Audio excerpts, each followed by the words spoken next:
State prosecutors had accused Meta of placing profits over safety in violation of the state's Unfair Practices Act. Prosecutors also said the company failed to adequately monitor the platforms for child sexual exploitation. Attorneys for Meta had said the company discloses risks and makes efforts to weed out harmful content and experiences, while acknowledging that some bad material gets through its safety net. Keith Peters reporting. Tragedy in Bangladesh where a bus carrying about 50 people plunged into a river. Authorities say it killed at least 18 people. News and analysis at townhall.com. A top American sports league has taken the next steps to look into adding a pair of franchises. The NBA is now officially looking at expansion, with Seattle and Las Vegas the two targeted cities. A vote Wednesday by the league's Board of Governors, part of a two-day series of meetings in New York, cleared the way for formal talks between potential ownership groups in those two cities and NBA officials to take place, a process that likely will start before too long. Commissioner Adam Silver wants the league to know by the end of 2026 if expansion will happen. I'm Gethin Coolbaugh. The new baseball season opened last night with the San Francisco Giants hosting the New York Yankees. Aaron Judge went hitless on opening day for the first time, but the Yankees had no problem winning, beating the Giants 7-0. There are 11 more opening day Major League Baseball games coming up today. This is SRN News. It's the Michael Patrick Leahy Show, broadcasting live from downtown Nashville. Now, here's Michael Patrick Leahy. Good morning, and welcome to the Michael Patrick Leahy Show. We are indeed broadcasting from our studios in Nashville, Tennessee. It's time for the Morning Rundown, brought to you every weekday at this time by our very good friends at the Glock Store, located just a few miles from the airport, right here in Nashville, Tennessee. Here we go. Here is the Morning Rundown for Thursday, March 26, 2026. Number one, the Israeli Defense Forces killed the Iranian naval commander who has been shutting down the Straits of Hormuz.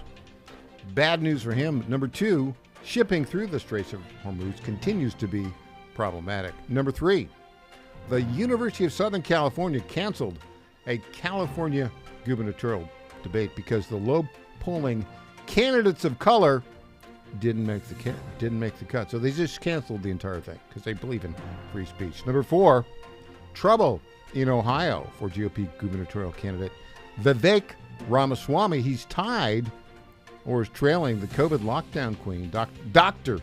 Amy Acton, who was in the administration of the Rhino governor there, Mike DeWine. Number five, in hour three, we'll be joined by Aaron Goldmanson, who will talk about the Tennessee General Assembly. The controversial pharmacy benefit management bill moved forward despite White House opposition, and the equally controversial bill limiting standing to sue the state moved forward as well. Number six, Andy Ogles calls for a national federal task force in Nashville because crime is worse in Nashville, he says, than Chicago. Tom Pappert joins us in hour two to talk about that. Number seven, $3.5 billion in hospice fraud in Los Angeles. That's billion with a B. Number eight, Democrats again stopped the funding of TSA in the Senate, 54-46. Fetterman voted with the GOP. All the other Democrats voted against it because they want TSA workers not to get paid. Number nine, Donald Trump says the GOP must be strong. And number 10, yesterday, we launched Michael Patrick Leahy Interviews, a long-form interview with Congressman Andy Ogles. It's got a lot of traction on our X account. Stay tuned because there's going to be a lot more in terms of those interviews. We've got a couple of James Rosen interviews, one on his book of Antonin and Scalia, another on John Mitchell, Attorney General, and Watergate, and Randy Barnett. We did an interview with him, which will be up in a week or so, about his life as a prosecuting attorney in Chicago called Felony Review. So there you go. There's a Morning Rundown brought to you by our friends at the Glock Store. Crom Carmichael here in studio. You know, the Glock Store, they are incredible. The number one retailer of all things Glock.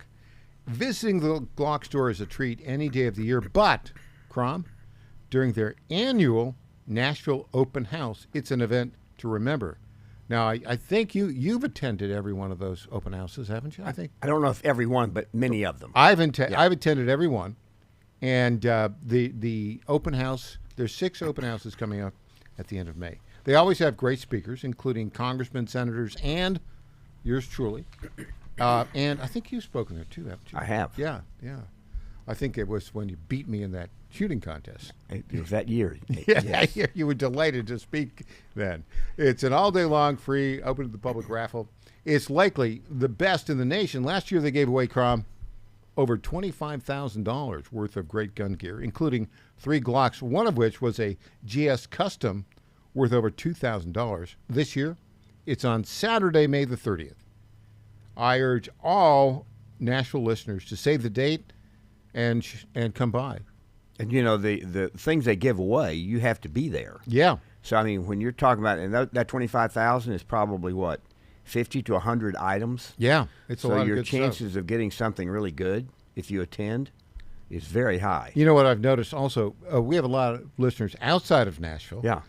The open houses there are famous for people driving in from all over the country. Remember when we go there and we look at all the cars? Yes. They're from all over. It's like the House of Representatives. Within 300 miles, certainly. Yeah. And you see people from all over the country. I think I'd rather be governed by the people that show up there than by the U.S. House of Representatives. I think you're right. That's another story. Yes. The Glock Store's 6th annual Nashville Open House is Saturday, May 30th. I'll be there. You should be there, too. So there you go. All right. Crom, Donald Trump. You know, Mark Wayne Mullen? Well, I don't. I know who he is. So he's now been confirmed as Secretary of Homeland Security. Before we get Trump had something really funny to say about him.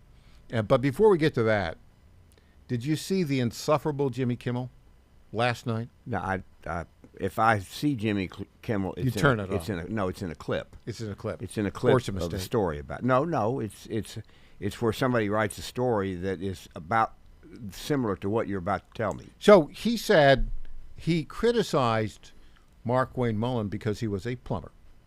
Okay. When Mark Wayne Mullins, he's from Oklahoma, when his dad got ill, they had a plumbing business with 6 employees. Mark Wayne took it over. He built it to a business with 150 people. It's a great success story. Sure. Mark Wayne Mullins said, terrible that our Secretary of Homeland Security. I hope the next time that Jimmy Kimmel needs a plumber, nobody shows up, but he can fix it himself. Yeah. Yeah. He can't fix it, I'm sure. I'm sure he can't. That's why I'm saying I hope nobody will do it for him. You know, there's a joke here about what he says. Okay. And, all right. And how that overflows in his house sometimes. Oh, okay. Yeah. All right, yeah. but I'll pass on that. And that goes downhill. Like water. Crom. So here Trump discovered something about Mark Wayne Mullen yesterday after he was sworn in. Clip 11. But as the only Native American, I didn't know that, huh? Let me look at you. I think that's all right. He's got great quality, I can tell you. He's the only Native American in the Senate. How many have been there before you? Do you know? Native American? I think 3. 3. Well, you're a fantastic representative. Mark Wayne has also been a fantastic advocate for our cherished tribal communities. He's now the first member of the Cherokee Nation ever to serve as a member of the cabinet. I didn't know all these things. I would have picked him faster if I had known. Okay, so what he didn't do there, what I thought he was doing, I'm waiting for the other shoe to drop. Okay.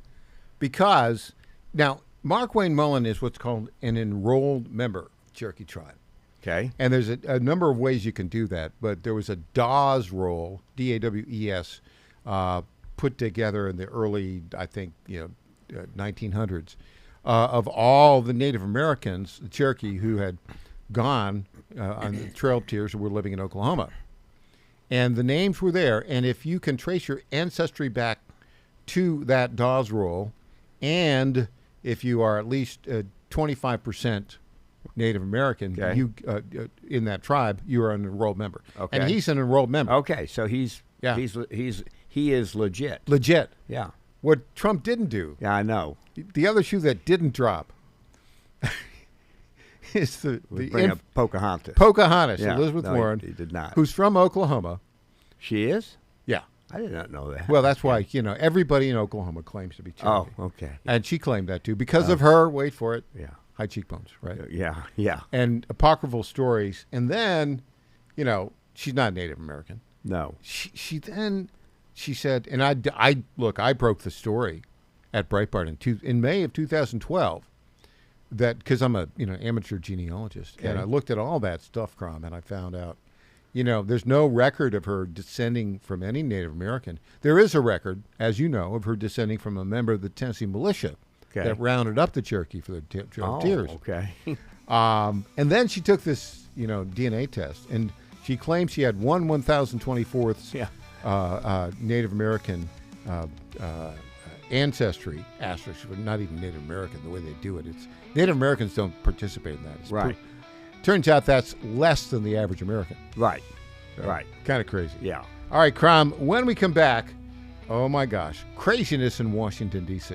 I know you're shocked. A lot of stories in. We have a lot of stories. Back with Crom after this.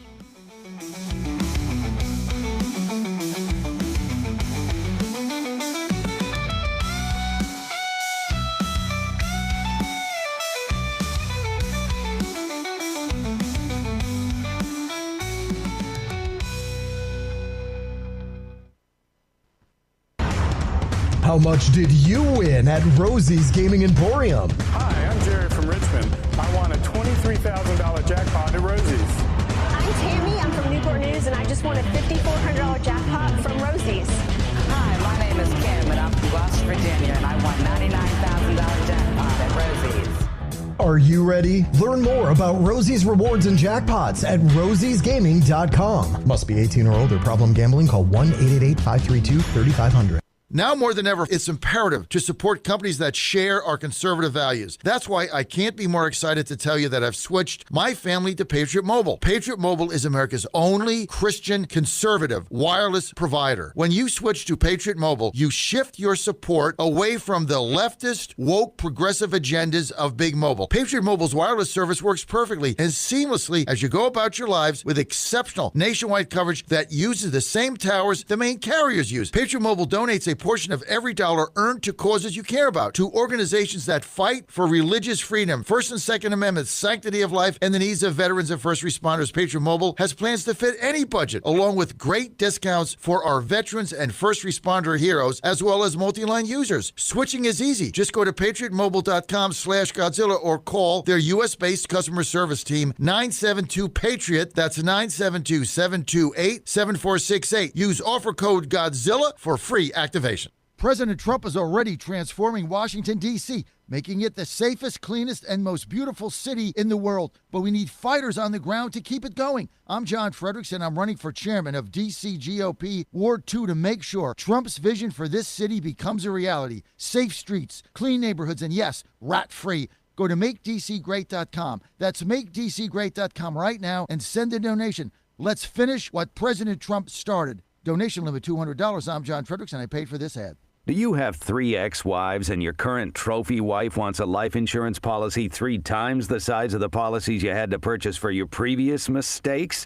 If so, you need to call Big Lou at Term Provider, 800-555-1509. Big Lou is intimately familiar with your problems, and if you're 50 or 60 years old and in reasonably good health, a $1 million policy should only cost about $100 to $200 per month. Big Lou may have a solution for your previous policies as well. You may even save enough money to lighten the load on your new $1 million policy. Remember, call Big Lou. He's like you, except he's only on number 2. Call Term Provider at 800-555-1509. That's 800-555-1509. For $1 million in term life insurance that you can live with. Call Big Lou at 800-555-1509. 800-555-1509. Congratulations to my friend Michael Patrick Leahy on 9 years of journalistic excellence. I'm Lenny McGill, owner and founder of the Glock Store here in Nashville, Tennessee, and a proud sponsor of Michael Patrick Leahy's Tennessee Star Network for over 5 years. When we started, he was on just one local station. Now, he's on 20 stations. His motto, find the truth and report it. And as long as he sticks to that, we'll stick to being a sponsor. And next year, Michael, let's have a party for you right here at the Glock Store. This is State Senator Mark Pody. Government is limited to what it is supposed to do. One of the things that is critical that we're supposed to be working on is transportation. Here in Middle Tennessee, our roads need more help. As your state senator, we are focused on getting more money reoccurring without a new tax increase for our roads here in Tennessee. This is State Senator Mark Pody. Paid for by Campaign for Mark Pody, Christina Hibden, Treasurer. Welcome back to the Michael Patrick Leahy Show. Now, here's Michael Patrick Leahy. In studio, All-Star panelist, the original All-Star panelist, the one, the only Carmichael Crom. We're going to slide into this issue of the regime media not being connected to the rest of the world. Okay. Democrats not being crazy and not connected to the rest of the world. We're going to do it in a little different way. A big news story that sort of evaporated, but is terrible and tragic. Is the kidnapping and disappearance of Savannah Guthrie's mother, Sarah Guthrie. Nancy, thank you. Yeah. And the disappearing of her.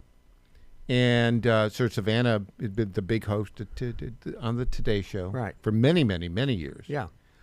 And she's been off the air for a while. She did her, this has been several months now. I think about 2. Yeah. And she's been off the air since her mother was taken. And there's no clue as to where she is. No, none. Very sad. Very, very sad. And it's got to be terrible for her as well. Yeah. But she came out and was interviewed by Hoda Katoba, or whatever her name is, on her colleague on the Today Show. You watched it. I didn't. We don't have a clip on it. But there was something about it that kind of caught your attention. Well, as I watched it, and it is a terrible tragedy, and I can't, frankly, I can't personally imagine what it must be like, because I've never had anything like that happen to me with any of my close relatives, and it's devastating. But to watch that interview and to watch the way that they interacted,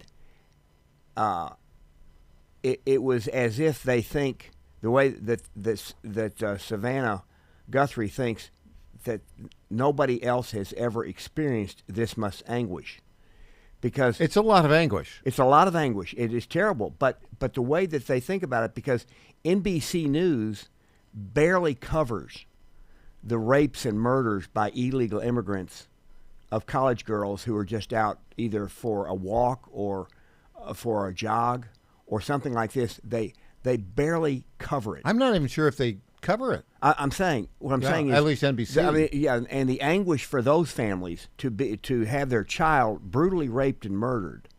That Lake anguish, and Riley in Georgia. Well, there's dozens. There's everywhere. Yeah, there's illegal aliens too. Yeah, and we're talking about illegal aliens who are doing this, or you're talking about people who are trans who are committing mass murder.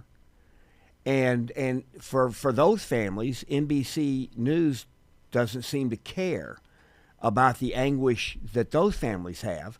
They side more with the illegal immigrant side of the issue by either spiking it and not reporting it at all, or reporting it in favor of an illegal immigrant who's actually committed a crime.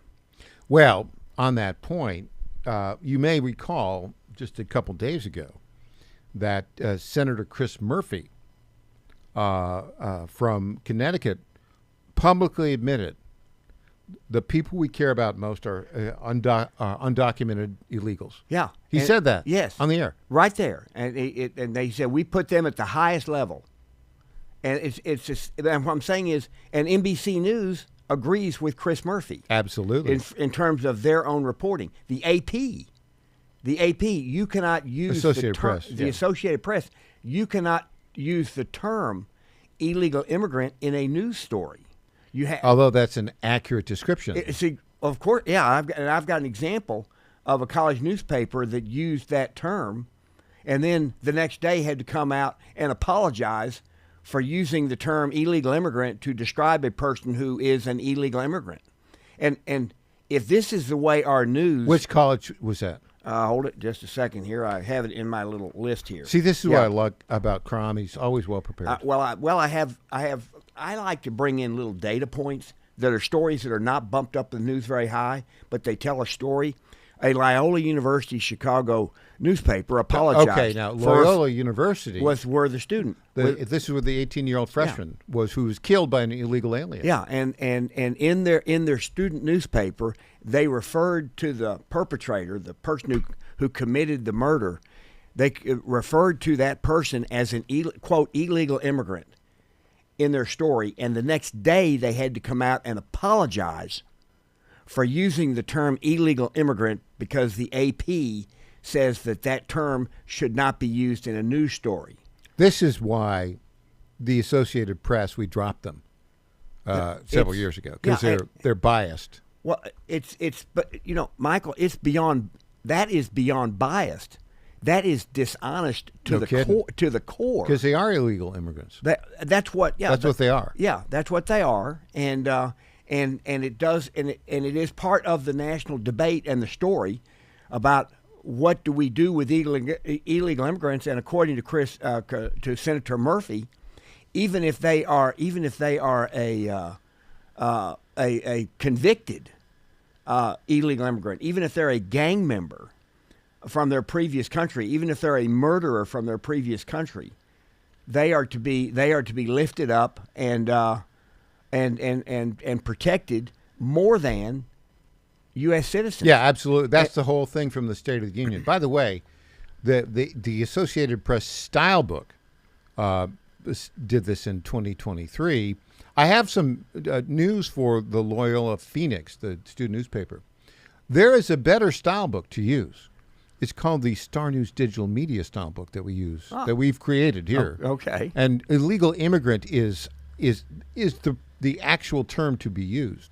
Now, Crom, in Chicago, the mayor there, Brandon Johnson, the former school teacher, he was asked about this. He was asked about, are you going to apologize because your sanctuary city policies led to the murder of this 18-year-old college girl in Chicago? We've got a couple of clips here. He's not apologizing. In fact, he's doubling down the other way. Let's start clip 12. And to all of the residents who participated in our snowplow naming contest, keep speaking up in every way and any way that you can. I look forward to meeting with the Chicagoans who submitted the winning names, and I look forward to seeing our city's pride, our spirit, and even, yes, our humor represent us again next year. And so with that, take a moment to, take in all that you all have been waiting for. This moment is finally here. The snowplow with the most votes, most entries, abolish ICE. Thank you very much. So that was the winner. Yeah. Now let's go on to the next clip, clip 14.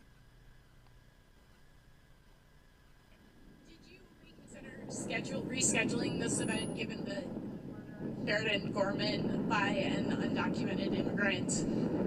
Well, look, as I've said before, my condolences to the family of Sheridan. This is a terrible tragedy. And what I've said from the very beginning, I'm going to continue to use every single tool that's available to me to protect the residents of the city of Chicago.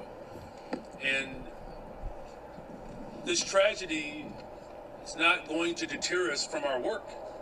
In fact, it's going to challenge us all to double down on our efforts to ensure that we are protecting every single individual across neighborhoods. And look. Okay. Now, here's the thing, Michael. You just have a person who was murdered. By an illegal alien. By an illegal alien, and that person was a resident of Chicago. Mm-hmm. Did he protect her? No, and he doesn't care. This is what is so fascinating is that for him, that thing about condolences, he doesn't mean that.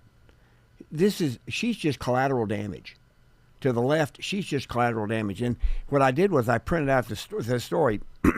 I kind of said, here's what Democrats have done over the years. First of all, they passed a bunch of welfare programs that stipulated the following. We will pay you money, this is to women because men can't have babies. We will pay you money if you have babies, do not marry, and do not work. And the more babies you have, the more money we will pay you. And that broke up the family of lower income people, especially black lower income people. 70% of black children today are born out of wedlock, and the welfare system, and that it was not anywhere near close to that before the welfare system. Then the next thing they do is they provide them a terrible education, or no education at all. Then the next thing they do is the result is you have crime, and then you have Democrats who say, well, there's nothing we can do about it, and you can't arrest your way and put people in prison to create safety for law-abiding citizens. And where does that? I mean, there's a logical conclusion as to where that leads, and that's essentially anarchy in the streets.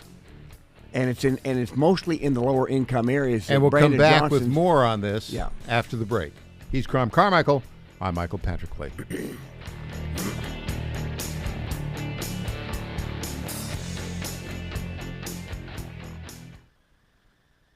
Now more than ever, it's imperative to support companies that share our conservative values. That's why I can't be more excited to tell you that I've switched my family to Patriot Mobile. Patriot Mobile is America's only Christian conservative wireless provider. When you switch to Patriot Mobile, you shift your support away from the leftist, woke, progressive agendas of Big Mobile. Patriot Mobile's wireless service works perfectly and seamlessly as you go about your lives with exceptional nationwide coverage that uses the same towers the main carriers use. Patriot Mobile donates a portion of every dollar earned to causes you care about, to organizations that fight for religious freedom, First and Second Amendments, sanctity of life, and the needs of veterans and first responders. Patriot Mobile has plans to fit any budget, along with great discounts for our veterans and first responder heroes, as well as multi-line users. Switching is easy. Just go to patriotmobile.com/Godzilla or call their U.S.-based customer service team, 972-PATRIOT. That's 972-728-7468. Use offer code Godzilla for free activation. Washington is wasting $500 million every year on a federal supervision system that doesn't work. Probation officers are overwhelmed. Resources are going to people who pose zero threat, while actual dangerous individuals slip through the cracks. The Safer Supervision Act stops the waste and refocuses every dollar on protecting families from harm. President Trump's own pollster found about 80% of Trump voters want this fixed. It's time for Congress to get this done. Stop the waste. Protect our communities. Visit safersupervision.com. Paid for by the Reform Action Fund. Right now, union label legislators in Richmond are pushing to impose union monopoly bargaining on all Virginia state and local government workers. Unbelievable. That will cost taxpayers billions while reducing state and local government's flexibility to deliver services to constituents efficiently. In fact, years ago, the Heritage Foundation, they found that government monopoly bargaining in a state cost a family of four $3,000 in increased taxes per year. Let that sink in. $3,000 a year. Tell your legislators and Governor Spanberger in Virginia to oppose union monopoly bargaining over state and local government workers. Protect yourself, protect your paycheck, protect your money. Sign the petition. Go to VirginiaRightToWork.com. That's VirginiaRightToWork.com. VirginiaRightToWork.com. VirginiaRightToWork.com. This message paid for by the National Right to Work Committee. End the madness. 1775 Coffee is giving away free starter kits. Try the dark or medium roast coffee with longevity blend, an infused blend with anti-aging calcium alpha-ketoglutarate, which has been clinically proven to reduce biological age. When you purchase the first 2 bags, you'll receive a free 1775 starter kit, including a third 16-ounce bag of coffee, a matte black tumbler, a frother, a gold scoop, or a reusable K-cup filter. Just order now at 1775coffee.com/Godzilla and claim your free 1775 starter kit while supplies last. My fellow Americans, I have to tell you about my good friends at D.T. McCall & Sons. They have furniture and appliances and a lot more. They've been family-owned in Middle Tennessee for over 100 years, and they're not going to rip you off. No hidden charges, no delivery charges, no charges for all of the crazy things. These are sick people at the lumber yards. These are very sick people. They charge you for cords and hoses and haul-off. They charge you for all of these things. They call them hidden charges. It's the type of surprise that you don't want to see. It's like an October surprise, but it's worse. D.T. McCall & Sons, they're not going to do that. They're great people. They're going to give you a great deal with locations in Lebanon, Carthage, Lafayette, Cookeville, and Franklin. D.T. McCall & Sons will give you the deal of your life. Check them out today or go to dtmccalls.com. Impersonator not endorsed by Donald Trump. Welcome back to the Michael Patrick Leahy Show. Now, here's Michael Patrick Leahy. In studio, the original all-star panelist, the one, the only, Carmichael Crom. Did you know, would you like to guess what percentage of illegal aliens residing in the United States are on welfare? 50%. And the answer is clip 10. A new study finds that 61% of illegal immigrant households collect some sort of welfare, which is almost double the rate of people born in the United States.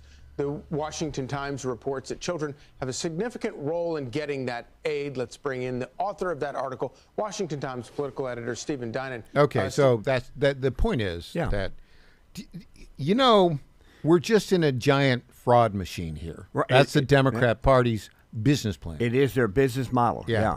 That's their business model. Yeah, and it's going to break the country. And, you know, Ray Dalio wrote a book, and Ray Dalio was the founder of Bridgewater and a tremendously successful investment fund.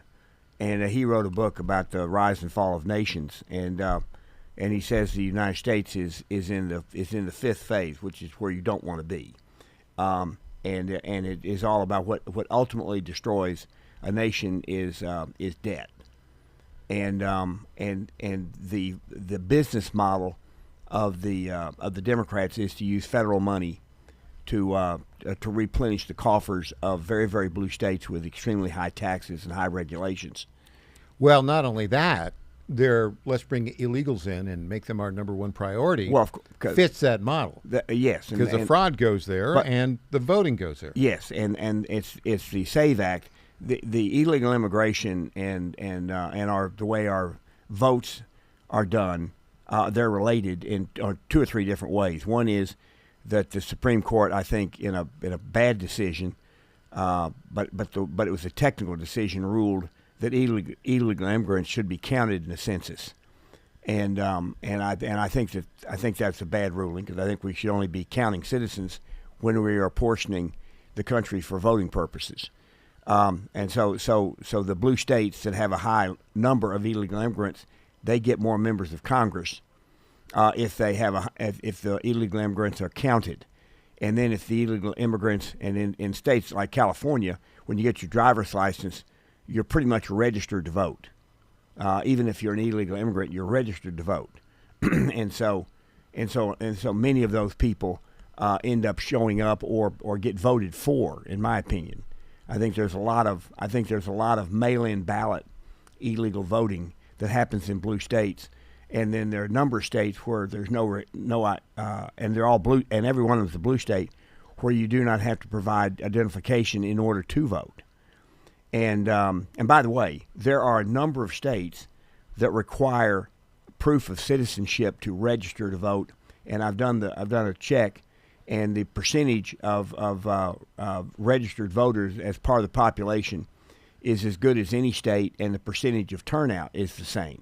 And so people who say that this suppresses the vote, they can't support that with the data that we have from states that require both proof of citizenship to register and voter ID, physical ID to vote. Blue states and blue cities, the Center for Fraud, well, listen to this.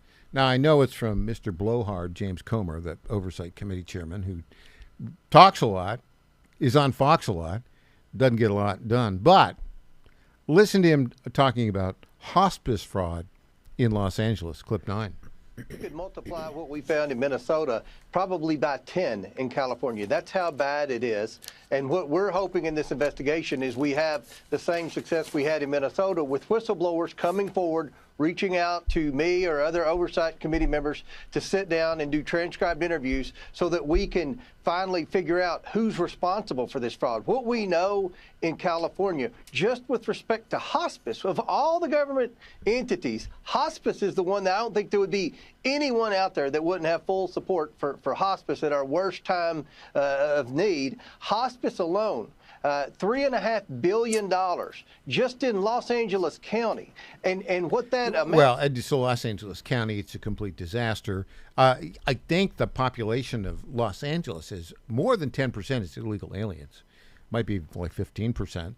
Interestingly enough... But this is all encouraged by the state. Of course. This is interesting because I saw a clip of... We don't have the clip, but Robert F. Kennedy Jr. said, you know who's running all those hospices in California? The Russian mafia. Okay. Which is, again... Wouldn't surprise me. A part of it is, we've got this structure of a governance here in our constitutional republic where, Congress authorizes the expenditures of appropriations but doesn't really provide oversight that controls expenditures. Correct. That's done at the state level. Now, by the way, Michael, you and I will agree that these federal programs that give federal dollars to the states on these programs are unconstitutional anyway. But they have been found to be constitutional. See, this is an interesting technique you use. Mike, you and I will agree that. ... Oh, I'm sorry. I thought you did agree. That the federal government doesn't have the authority under the Constitution to fund Medicaid. Well, that's a topic for another day. Okay, all right. But excuse me. I don't. I thought we did. I was not trying to trap you. It's a good technique. No. Well, all right. Then I'll stand for myself. Then. Go ahead. Yeah. It shouldn't be. It should not. The federal government should not have the authority to do it.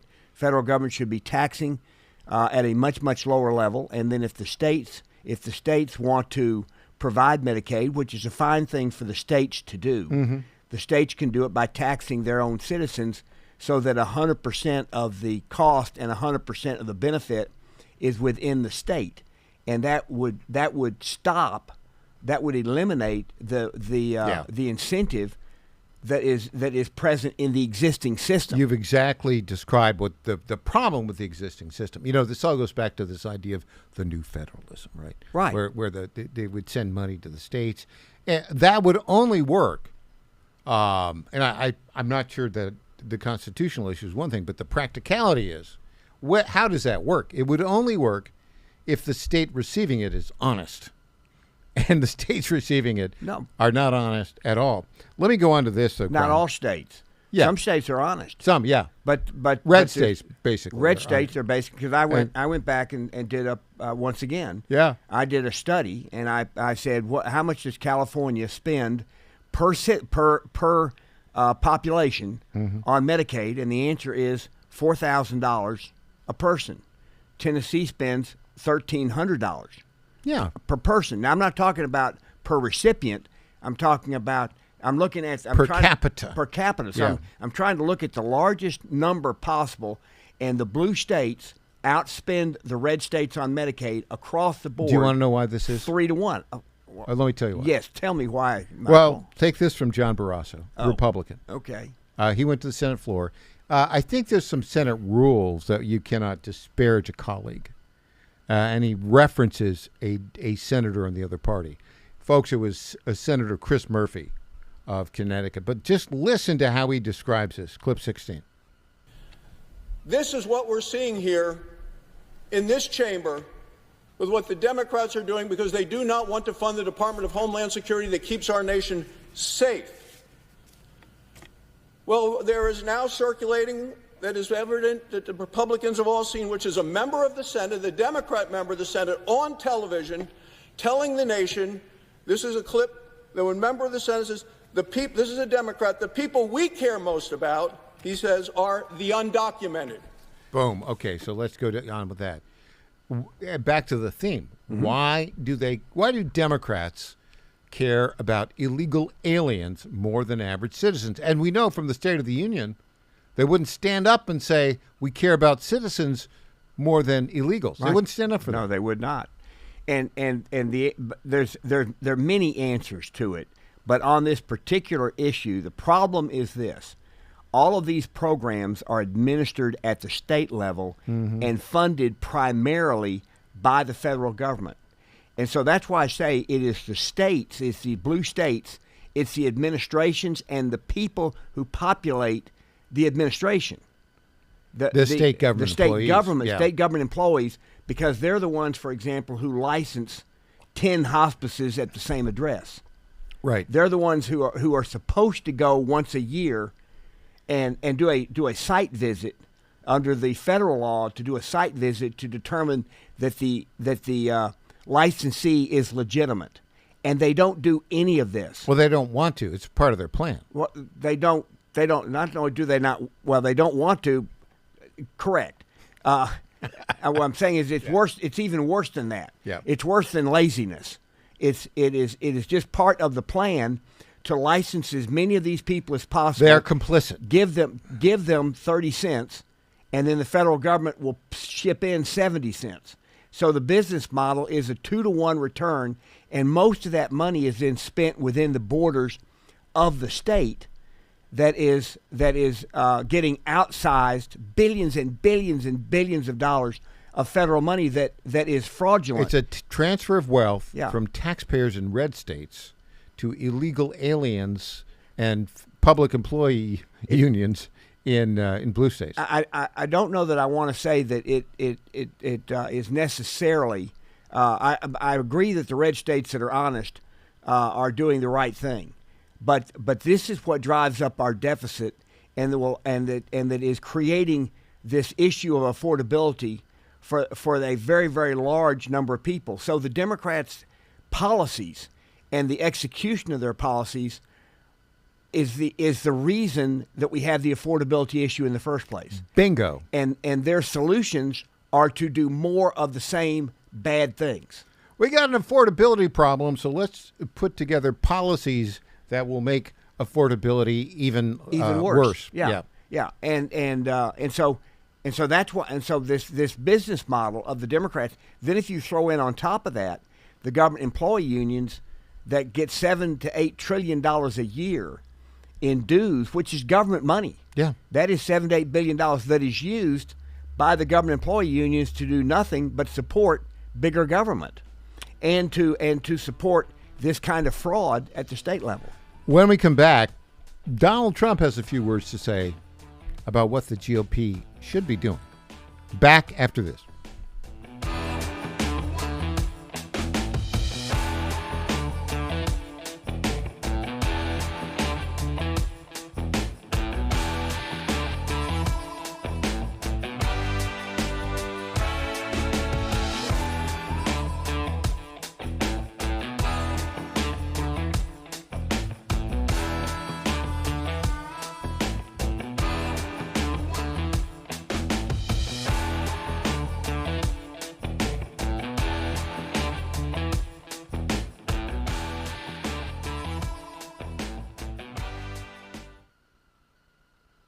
In 2008, the amount of concentrated time people could spend on a task without becoming distracted was 12 seconds.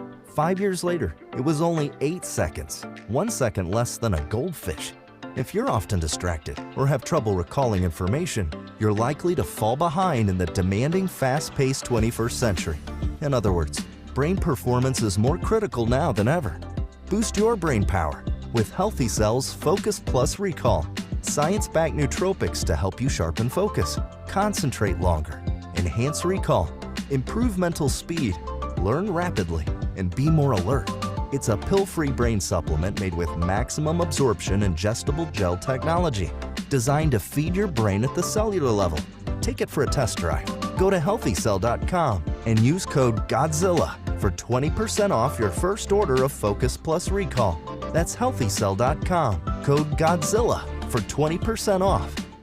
The Trump administration has brought a lot of positive changes when it comes to fixing our broken healthcare system, but there's only so much the government can do. And if we really want to make America healthy again, that starts at home, and that's where the Wellness Company comes in. The Wellness Company allows you to make sure you're prepared for whatever happens with their prescription medical kits, which contain an assortment of life-saving medications and guidebooks to assist in the proper use of these medications. The Wellness Company also offers a variety of health products, from parasite cleanses to methylene blue to weight loss and so much more, helping you stay healthy and live a longer, better, healthier life. Make America healthy again. That starts at home. So do your part and protect the health of you and your family. All you have to do is go to twc.health/Godzilla today and order. That's twc.health/Godzilla. Use promo code Godzilla to save 10%. That's twc.health/Godzilla.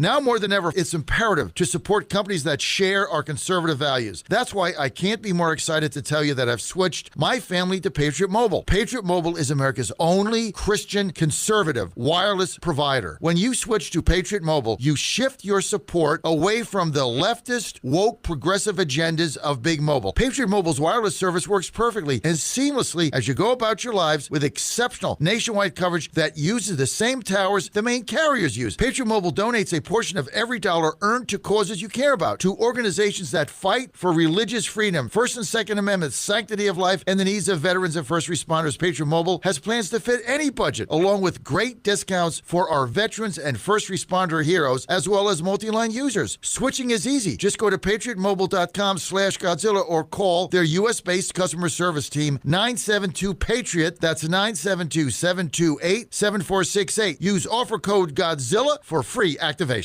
Congratulations to my friend Michael Patrick Leahy on 9 years of journalistic excellence. I'm Lenny McGill, owner and founder of the Glock Store here in Nashville, Tennessee, and a proud sponsor of Michael Patrick Leahy's Tennessee Star Network for over 5 years. When we started, he was on just one local station. Now, he's on 20 stations. His motto, find the truth and report it. And as long as he sticks to that, we'll stick to being a sponsor. And next year, Michael, let's have a party for you right here at the Glock Store. This is State Senator Mark Pody. Government is limited to what it is supposed to do. One of the things that is critical that we're supposed to be working on is transportation. Here in Middle Tennessee, our roads need more help. As your state senator, we are focused on getting more money reoccurring without a new tax increase for our roads here in Tennessee. This is State Senator Mark Pody. Paid for by Campaign for Mark Pody, Christina Hibden, Treasurer. Welcome back to the Michael Patrick Leahy Show. Now, here's Michael Patrick Leahy. In studio, original All-Star panelist Crom Carmichael. Crom, President Trump gave a speech yesterday in which he said Republicans must be strong. Let's listen to that clip one. If our Republican majority stand up for these priorities, the American people will stand with us in record numbers. We have to be strong, we have to be tough, and we can't let these thugs on the other side of the aisle push us around, because what they're doing right now is wrong, and the public knows it. Now the public knows it. And they're on our side, but you have to fight and you have to be tough. You have to be much tougher. And you have to stick together. Republicans have to stick together. Good advice from the president. Yeah. And here's what's interesting about that, because I hear people, commentators, and I'll even hear commentators who are on the I'm going to call it on the right, where they will say things like, "Well, it's on both sides."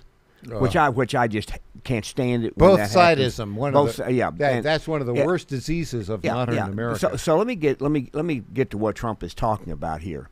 In the House, if 96% of Republicans agree on something, and 4% decide to vote with the Democrats, the measure fails.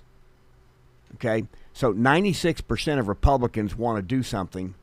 100% of Democrats don't want to do it, and because 4% of Republicans won't stick together with the other 96, Republicans are blamed equally for the failure of passing the bill. And I just think that is logically and intellectually corrupt, because Republicans want to pass something, and because there's a few outliers in the Republican Party, the whole party gets tarnished with it. In the Senate, it's the same thing, except in the Senate it's even worse because let me give you an example because of the that. filibuster. Please go ahead. So this senator, I think his name is Ben Curtis, who's ostensibly a Republican from Utah. He's just like Mitt Romney. Worse. Oh, God. Because he's not as bright. Okay. And Mitt was pretty bright, but this guy's terrible. And he went on CNBC sitting next to his best buddy, Adam Schiff, the Democrat from California. And the CNBC guy was like incredulous that the argument being made for changing our immigration system was coming from the Republican. Let's play the clip right now. All right. So what would you say we need to do then? What's your answer to that? I guess is like it every amnesty other. for? So first of all, you have to define amnesty. But any other crime that's committed here in our country, the word is? we define what we define what the punishment is, and we've failed to do that in this case. Senator Schiff? I thought I'd be arguing with first you, of all, not Senator Curtis. Yeah, so the point... What are they talking about? He was talking about deportations, and he was absolutely... That's incorrect. misrepresent. Yeah, it's incorrect It's beyond... just false. Yeah. What he said was false. It's been false since 1928. Yeah. I mean, the law is that if you come into the country illegally, the punishment is you're deported. Yeah. And that's the law. Well, first, the law is if you come in illegally, it's a misdemeanor. Okay. Right? And you go before ICE. Okay. Right? Well, you go before the judge. Or you go before an immigration judge. Yeah, an ICE immigration brings you- judge. Yeah. And you have a deportation hearing. Yeah. And if you're illegal, that you get a deportation removal order, and you're out. Right. Okay. That's clearly defined. Right. And he's saying it's not defined. It could be more defined. And he's wrong. And that's what I'm saying. This is what I'm talking about. Is that you That's have, why I brought you the have- clip up. Yeah, you have 4 or 5. Well, you have 4 or 5 Republicans in the Senate who Democrats don't have this problem. Say, well, what about Fetterman? I say John Fetterman is a strong supporter of Israel. In every other thing, every domestic policy, John Fetterman sides with the Democrats when it comes to the vote. Mm-hmm. When it comes time to vote, he will rail about illegal immigrants, but when it comes time to vote, he votes with the Democrats. Except on the on a few occasions. Except on Israel, except on foreign policy And DHS. Because he sided with the Republicans in reopening DHS. In reopening DHS, he has voted for that, but that's not. I know. That is a sidebar issue because the objective that the Democrats have is to try to shut down ICE. This has nothing to do with DHS itself, but it's what Democrats are trying to do. So Fetterman is able to go along and he's able to vote with the Republicans and have no consequence. You see what I'm saying? Yeah. But when it comes to the votes on things like school choice and things like going against fraud and stuff like that, Fetterman is a loyal Democrat voter. And but he talks a good game, and then he votes with Republicans on things where his vote doesn't affect anything. But you have 4 or 5 Republicans who do make votes that do actually affect things, and this guy might be one of them. Murkowski is one of them, and there's certain Republicans. I will give Susan Collins is in a state that's a blue state. Yeah. So with Susan Collins. I really don't. I'll be honest with you. I have no idea exactly what Susan Collins thinks. But Murkowski is from a red state. This guy is from a red state. John Cornyn is from a red state. And these are the Republicans that they ought to be sticking together. They ought to be. Yeah. Trump's advice is correct, but history says that they're going to be weak continually. That's true. Crom. Thanks for joining us today. Those few will be. Few. And thank you. We'll be back with Tom Pappert after the break.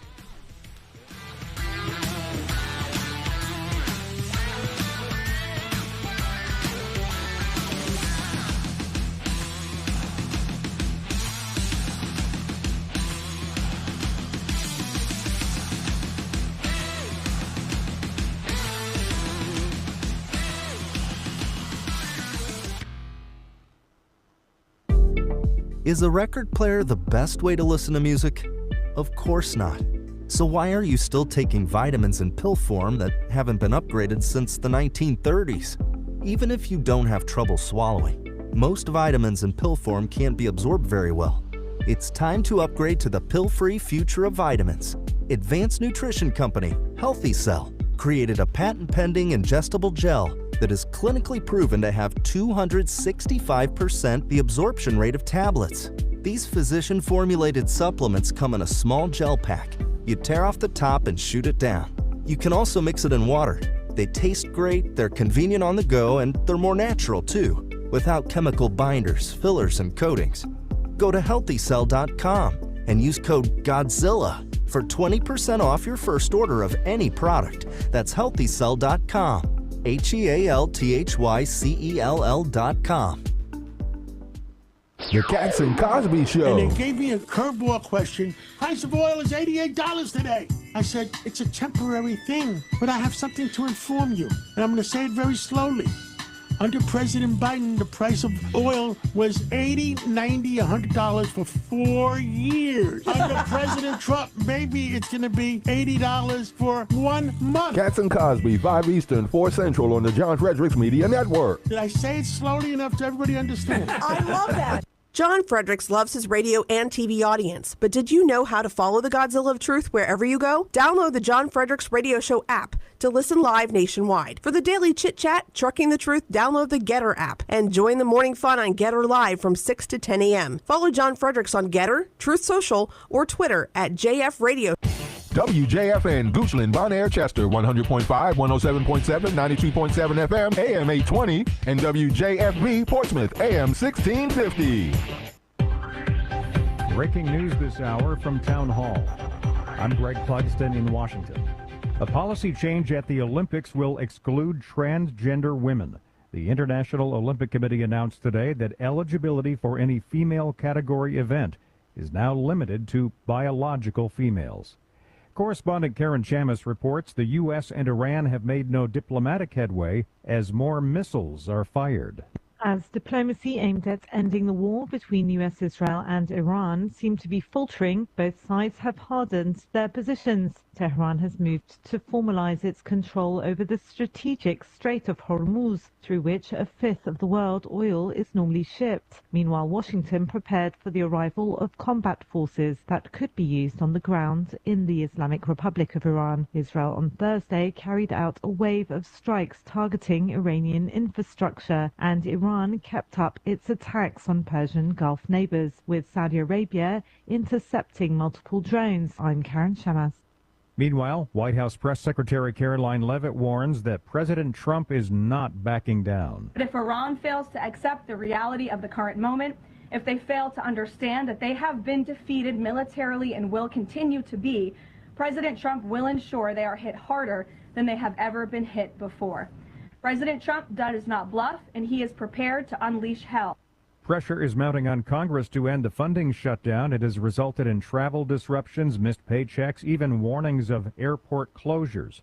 But lawmakers have yet to resolve the underlying issue of reforming the Trump administration's immigration enforcement operations as demanded by Democrats. Oil is trading back above $100 a barrel today. In the early going on Wall Street, the Dow, S&P 500, and NASDAQ are all lower. More at townhall.com. If you don't care about saving 50% off your wireless bill for the same 5G coverage the big guys are charging a fortune for, maybe you care about keeping jobs in America. Pure Talk does. They've pledged to run their entire operation from this country, including all their customer service. Or maybe you care about our nation's veterans. Pure Talk does. They've donated hundreds of thousands of dollars to America's Warrior Partnership, a fantastic organization working hard to prevent veteran suicide. Or maybe you care about closing America's skills gap. Pure Talk does. They're a proud supporter of MicroWorks. They're helping my foundation train the next generation of skilled workers. Don't get me wrong. Saving money's great, and you'll save plenty with Pure Talk. But if you want to be in business with people who share your values, dial pound 250, say micro, and switch to an American wireless company that actually stands for something. Pure Talk. An appeals court has ruled that the U.S. can continue to detain immigrants without bond. The ruling handed a victory to the Trump administration's crackdown on immigration. It's the second appeals court to rule in favor of the administration on that issue. The EPA will allow gas stations to continue selling slightly cheaper E15 gas this summer. Bob Agnew reports. The higher ethanol blend is normally limited to use in winter months, but the summer waiver for E15 has become commonplace in recent years, and both Republicans and Democrats have called for it to become year-round and permanent to help lower prices at the pump. Environmental critics say it's a move that may be good for drivers and corn growers, but may likely contribute to air pollution. Bob Agnew reporting. The California State Senate is expected to pass a bill to erase Cesar Chavez's name from a state holiday following sexual abuse allegations. Townhall.com. An appeals court has ruled that the U.S. can continue to detain immigrants without bond. The ruling handed a victory to the Trump administration's crackdown on immigration. Bob Agnew reports that the E15 gas, which is slightly cheaper, can continue to be sold again this summer. The higher ethanol blend is normally limited to use in winter months, but the summer waiver for E15 has become commonplace in recent years, and both Republicans and Democrats have called for it to become year-round and permanent to help lower prices at the pump. Environmental critics say it's a move that may be good for drivers and corn growers, but may likely contribute to air pollution. Bob Agnew reporting. Former Venezuelan President Maduro returns to a New York courtroom today as he seeks to have his drug trafficking indictment thrown out. His lawyer contends the U.S. is violating Maduro's constitutional rights by barring Venezuelan funds. News.com.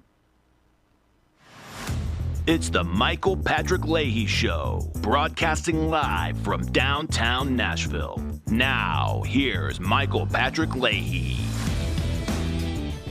And welcome back to the Michael Patrick Leahy Show, broadcasting live from our studios in Nashville, Tennessee. We're delighted to welcome to our microphones leading legal expert in the country, former Attorney General for the state of Kansas, my mentor in all things legal, and professor of law at Liberty University, the one, the only, Phil Klein. Good morning, Phil. Good morning. So, Phil, been busy at the Supreme Court. Have you noticed that Justice Samuel Alito is really kind of taking it to Ketanji Brown Jackson in some of his commentary? Have you noticed that? Well, there's a little bit more public volatility between the approaches of the various justices on the court right now. What a measured way to put it. I saw that. Hey, didn't you see, there was just like some judicial conference a couple weeks ago, maybe a week and a half ago, where Brett Kavanaugh got into it with Ketanji Brown Jackson as well. And, you know, she was complaining, oh, there's so many emergency rulings on the docket. It's being, you know, it's letting Trump get away with stuff. And he went right back and said, it's because all the federal district courts are making bad decisions. And he wasn't putting up with it at all. Well, and to a certain extent, ignoring Supreme Court precedent, or at least downplaying that precedent. So it is truly concerning what we've seen, and you and I have spoken about this in the past, Michael. We've seen a deterioration or an elimination of the guardrails in the United States because we have this two things happening. One, a belief that power should be used in any way possible to maintain, perpetuate, or gain additional power. And secondly, we have a moral relativism that is encapsulated our culture. And man-made law, written law, congressional law, even the Constitution, is just a collection of words. And if you can make those words mean anything you want to, then you have eliminated the protection of the law. And so therefore, those with power can redefine the words towards their objective.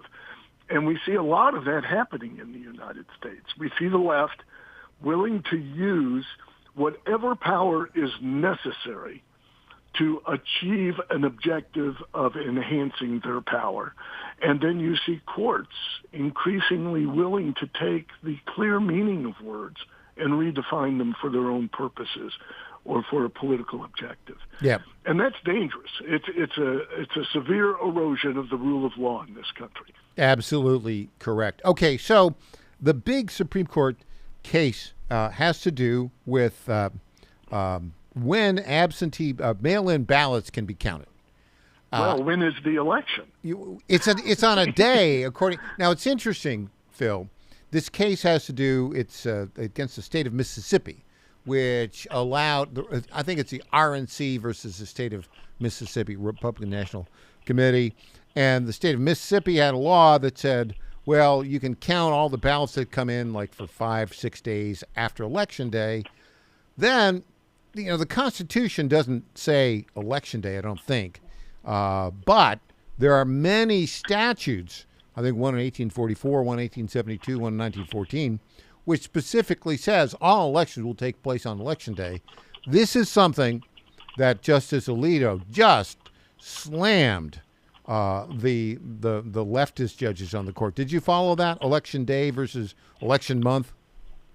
Yeah. And the concern is twofold. First of all, one of the primary areas where fraud has occurred is when results are being developed and votes are being counted, which is followed in real time today. And the election day is over, and a person or a party knows how many votes they need to achieve a victory. How many votes do we need? They call up, this is like landslide Lyndon Johnson in the 1948 Senate election. He won by like a handful of votes because there was, one of the border counties that was crooked, and he'd just call them up and they'd how many votes do we need? Okay, you'll get them. That's the pattern. And that's the famous Lyndon Johnson fraud in Texas in the Senate primary. So one of the things that historically we've protected against is this protraction of, we have prohibited the receipt of any ballots after Election Day to be counted because it just invites fraud. Now, the left has gone about really eviscerating integrity in the election process through several means.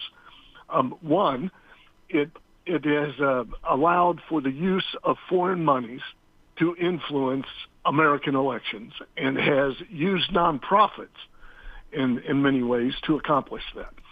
Secondly, it has eroded or eliminated the definition of Election Day to allow for an extended counting period. Third, it has extended early voting for weeks or even months, and that erodes the communication between the campaigns and the electorate so that you have an informed electorate. Also, they have in many instances eliminated partisan primaries, restricted the ability of the political parties to choose their own candidates, and are trying to implement ranked choice voting, which incentivizes deception. So in other words, it creates a situation, and ranked choice voting, for your listeners, Michael, is where you pick, you vote for 1, 2, 3, 4 people on the ballot, and these people get certain points based upon how they're ranked on the various ballots, and those with the top 2 number of points, so to speak, advance. But the problem with that is it encourages deception. It invites parties to put up straw candidates. So the Democrats put up a straw Republican candidate to try to draw from the Republican on the ballot and so forth. In other words, it incentivizes people lying to the electorate, and it's confusing to the electorate. And that's where the Democratic Party, through its establishment of this grassroots effort through nonprofits, is able to win elections, increasingly so. So we have a real assault on the integrity of our electoral process that is continuing. And I think the Supreme Court has some concern about this. It's going to be a close vote, but I think there's a chance that the RNC can prevail. Yeah, I think you're right. I got the impression, just listening to it, that it would be a 6-3 vote. Do you think it's going to be closer than that? Well, I think that there's some concern on behalf of Justice Barrett about early voting and how a precedent established by the Supreme Court could negatively impact early voting. And there are some concerns as it relates to, for example, military ballots and so forth, that I think the court is going to want to make sure that its decision does not impact the ability of those persons. So Justice Barrett is going to disappoint me again, huh? Well, I don't know about Maybe. that. I mean, there could be. It depends how the Supreme Court, rules what they say in their order and what impact it will have. But I think that is a concern. Yeah. That is present with her. Well, it is, and we'll see. Hopefully, she won't get. She'll move more towards the originalist Scalia, for whom she clerked, Scalia, Alito, Thomas version of constitutional interpretation, but we'll see. Phil Klein, as always, terrific to have you on. Thank you. Up next, Tom Pappert. Andy Ogle says we need that federal safety task force in Nashville, not just Memphis, because Nashville, he says, is less safe than Chicago. Wow. Back with Tom Pappert after this.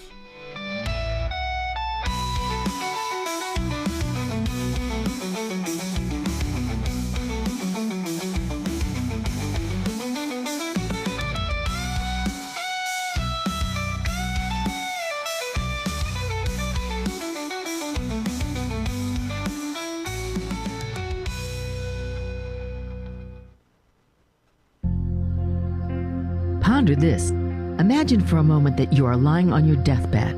This is a great exercise to do each day in preparation for your very last day on earth. Think about the tests you've ever taken, the job interviews you've had, and the many life celebrations you've been a part of. In all of these cases, preparation makes for successful outcomes. The same is true for dying. We must prepare every day for the day we are to die, in case today might be our last. Make sure you are right with the Lord first and foremost. If you are a Catholic, make sure you are in the state of grace by receiving the sacrament of confession often. Next, make sure you are right with your family, friends, and all those who are in your world. Apologize to those who have offended you and mend relationships that need healing. Make each day a preparation for your last day on earth, because it just may be. I'm Susie Kelly, and I am passionately Catholic.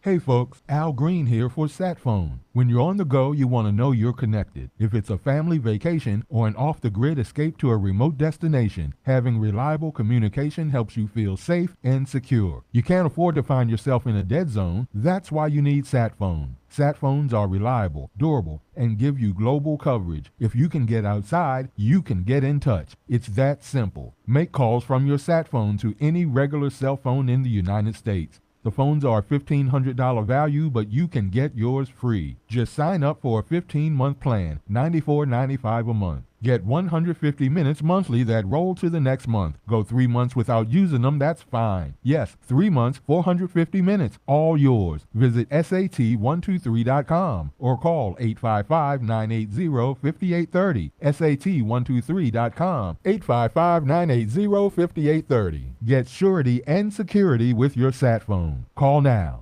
Washington is wasting $500 million every year on a federal supervision system that doesn't work. Probation officers are overwhelmed. Resources are going to people who pose zero threat, while actual dangerous individuals slip through the cracks. The Safer Supervision Act stops the waste and refocuses every dollar on protecting families from harm. President Trump's own pollster found about 80% of Trump voters want this fixed. It's time for Congress to get this done. Stop the waste. Protect our communities. Visit safersupervision.com. Paid for by the Reform Action Fund.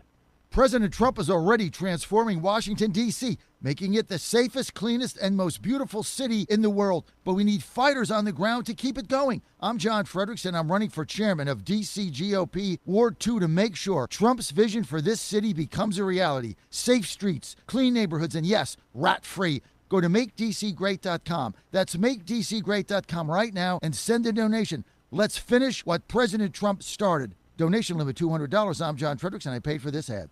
Congratulations to my friend Michael Patrick Leahy on 9 years of journalistic excellence. I'm Lenny McGill, owner and founder of the Glock Store here in Nashville, Tennessee, and a proud sponsor of Michael Patrick Leahy's Tennessee Star Network for over 5 years. When we started, he was on just one local station. Now, he's on 20 stations. His motto, find the truth and report it. And as long as he sticks to that, we'll stick to being a sponsor. And next year, Michael, let's have a party for you right here at the Glock Store. This is State Senator Mark Pody. Government is limited to what it is supposed to do. One of the things that is critical that we're supposed to be working on is transportation. Here in Middle Tennessee, our roads need more help. As your state senator, we are focused on getting more money reoccurring without a new tax increase for our roads here in Tennessee. This is State Senator Mark Pody. Paid for by Campaign for Mark Pody, Christina Hibden, Treasurer. Welcome back to the Michael Patrick Leahy Show. Now, here's Michael Patrick Leahy. And welcome back to the Michael Patrick Leahy Show. Okay, Tom Pappert, our lead political reporter, winner of the Dow Prize for Best Local Journalism, along with our executive editor, Christina Botteri, and yours truly. You've got a story here, kind of interesting, about Congressman Andy Ogles. He's at it again, and the left's heads are exploding again. Headline, Congressman Andy Ogles calls for federal task force in Nashville after Trump touts success in Memphis. Tell us about this, Tom.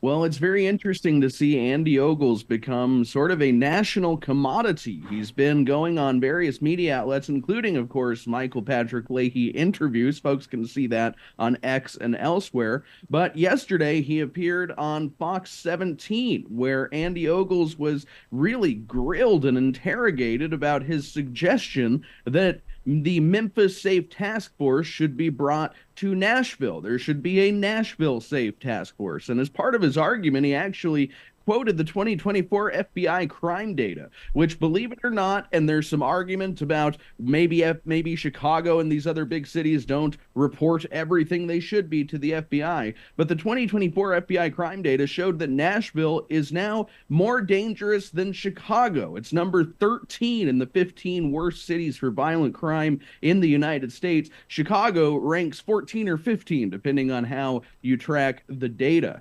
So the representative, of course, was in Memphis earlier this week when President Donald Trump was there to tout the successes. And he said that the people of Memphis support it. Half the Democratic politicians support it. And it's time to bring it to Nashville to reduce this crime.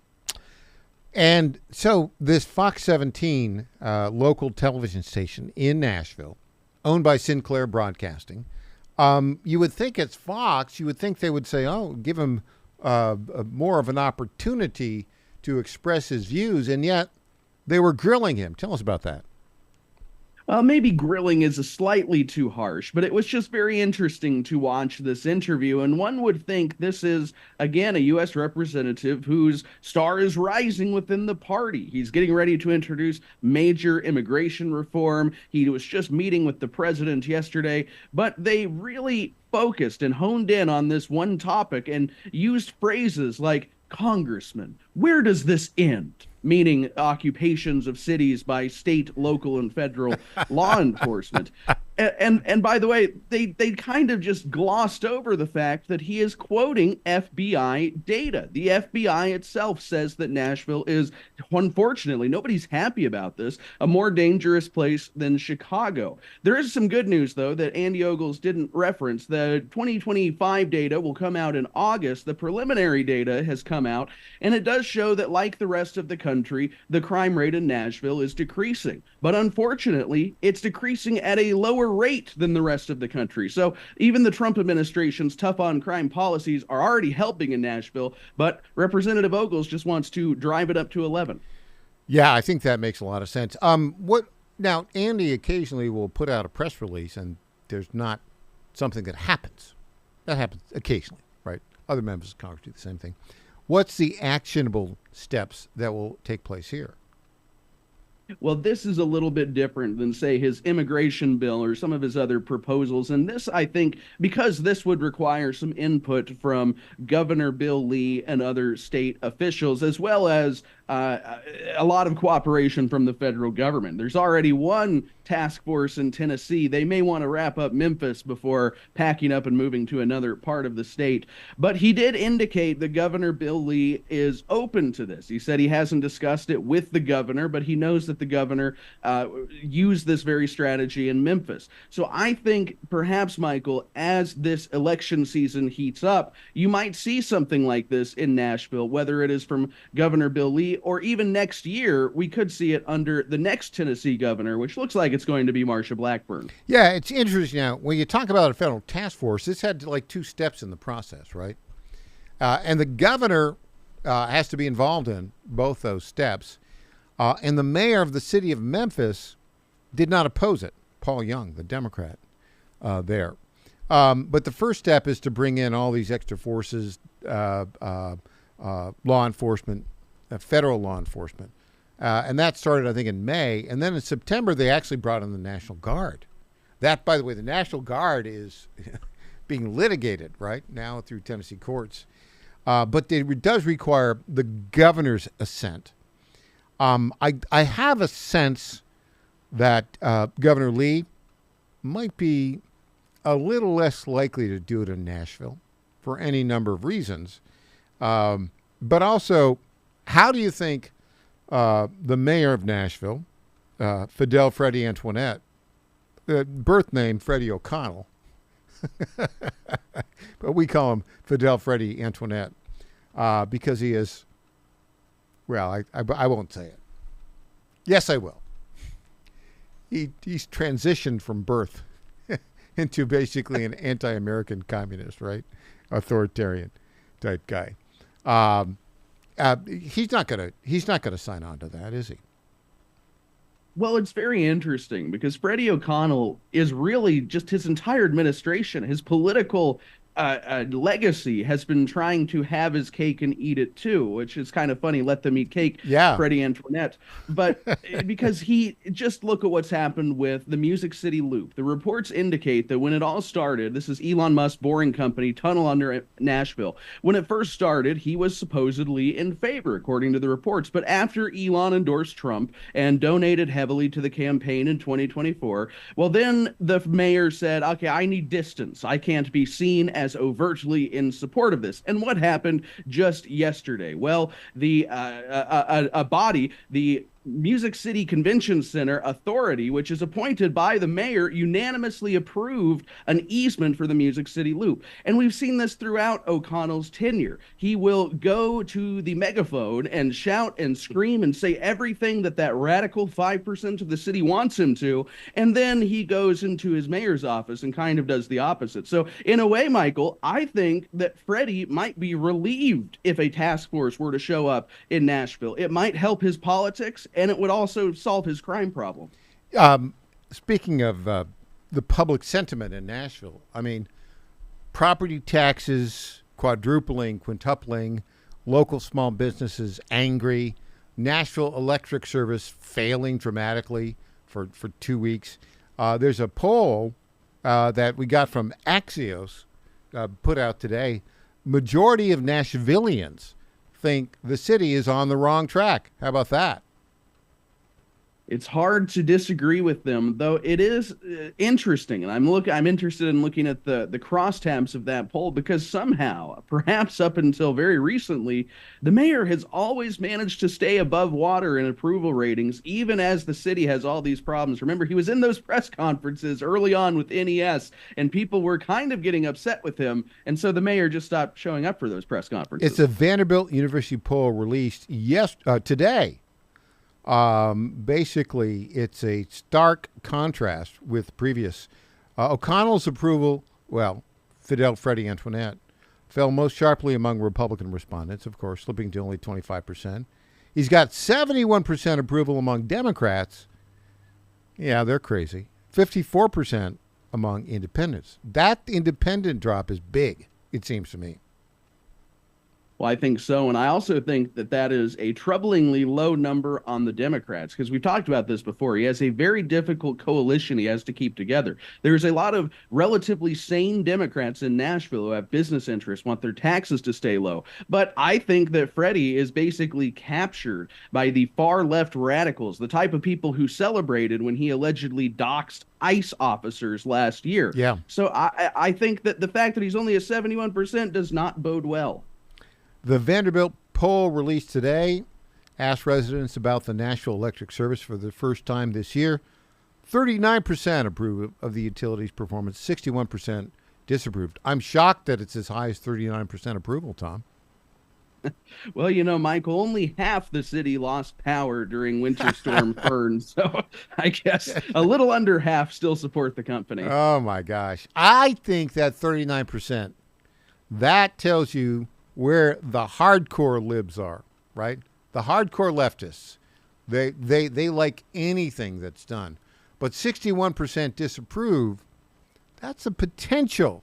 If you're looking at, you know, Fidel Freddy, Antoinette's running for re-election, that election that matters will be in August of next year. If I'm a potential challenger, I look at that number and say, okay, I'm shooting for the 61%. We got 30 seconds left, Tom. He's going to have a hard time. I think he'll get challengers both from the fringe left and the center left, and he's going to have a hard time staking out any ground. I think so. All right, Tom Pappard, thank you for your great report. Really appreciate it.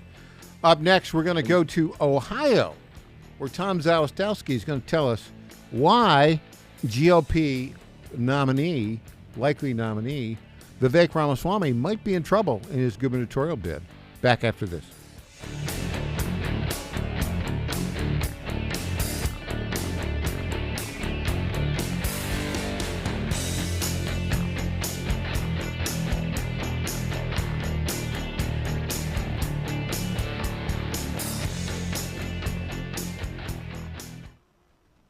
This is Crom Carmichael, CEO of Solti. We got a wonderful email from one of our customers up east named Joe, and here's what he had to say. I started taking Solti almost out of desperation with little hope because I was resigned to the futility that although I was up to taking 2 statins a day, high cholesterol was something I just had to learn to live with. In fact, when I turned 60, after taking a stress cardio test, my doctor called me on a Saturday, which of course is never a good sign, and told me that I was clogged more than 95% of the people my age. I had an angioplasty and a stent procedure done at that time. Today, my stubborn triglycerides are only 1/3 of what they had been before starting taking Solti. My prescription statin dosage has shrunk from 60 milligrams to only 10 milligrams a day. My primary care doctor that I have had for many years still can't believe the results, and neither can I. Thank you, Solti, for providing such a wonderful product. And folks, I want to invite you to take care of your heart also by going to GodzillaHeart.com. That's GodzillaHeart.com. Use the code Godzilla at checkout, and you'll get a 50% discount on your initial shipment. Thanks so much. Each of us is born with 30 trillion cells that make us. These cells determine how we feel, perform, sleep, focus, and how long we live. And to live our best life, all we have to do is feed our cells properly. But most supplements don't reach our cells, keeping us from reaching our full potential. Make every cell count with Healthy Cell. Founded with a mission to empower people to take control of their own health at the most fundamental level, the cell. Dr. Vincent Gempapa, world-renowned cell researcher and medical doctor, created supplements that work at the cellular level to support immune health, better sleep, sharper focus, and healthy aging. Go to healthycell.com and use code GODZILLA for 20% off your first order of any product. That's healthycell.com, HEALTHYCELL, and use code GODZILLA for 20% off. How much did you win at Rosie's Gaming Emporium? Hi, I'm Jerry from Richmond. I won a $23,000 jackpot at Rosie's. I'm Tammy. I'm from Newport News, and I just won a $5,400 jackpot from Rosie's. Hi, my name is Kim, and I'm from West Virginia, and I won $99,000 jackpot at Rosie's. Are you ready? Learn more about Rosie's rewards and jackpots at rosiesgaming.com. Must be 18 or older. Problem gambling? Call 1-888-532-3500. Bad decisions limit future options. Make enough bad decisions and you will destroy your life. Listen to The Flatline with your host, Rick Hughes, every Sunday morning on the John Fredericks Radio Network. The Flatline describes a main line of resistance in your soul, built on God's Word. Join us every Sunday morning for 30 minutes of inspiration, motivation, and education, all without manipulation. That's The Flatline with Rick Hughes, heard here every Sunday at 8:30 a.m. on the John Fredericks Radio Network. My fellow Americans, I was this close, very close, to buying from the lumber yards. These are sick people. But I turned my head at the last second, and I saw a big, beautiful ad for D.T. McCall's. These are highly respected people. If I had not turned my head at the last second, I would have been ripped off at some lumber yard for $200 in hidden charges, and D.T. McCall & Sons are never going to do that. They'd never do that to you.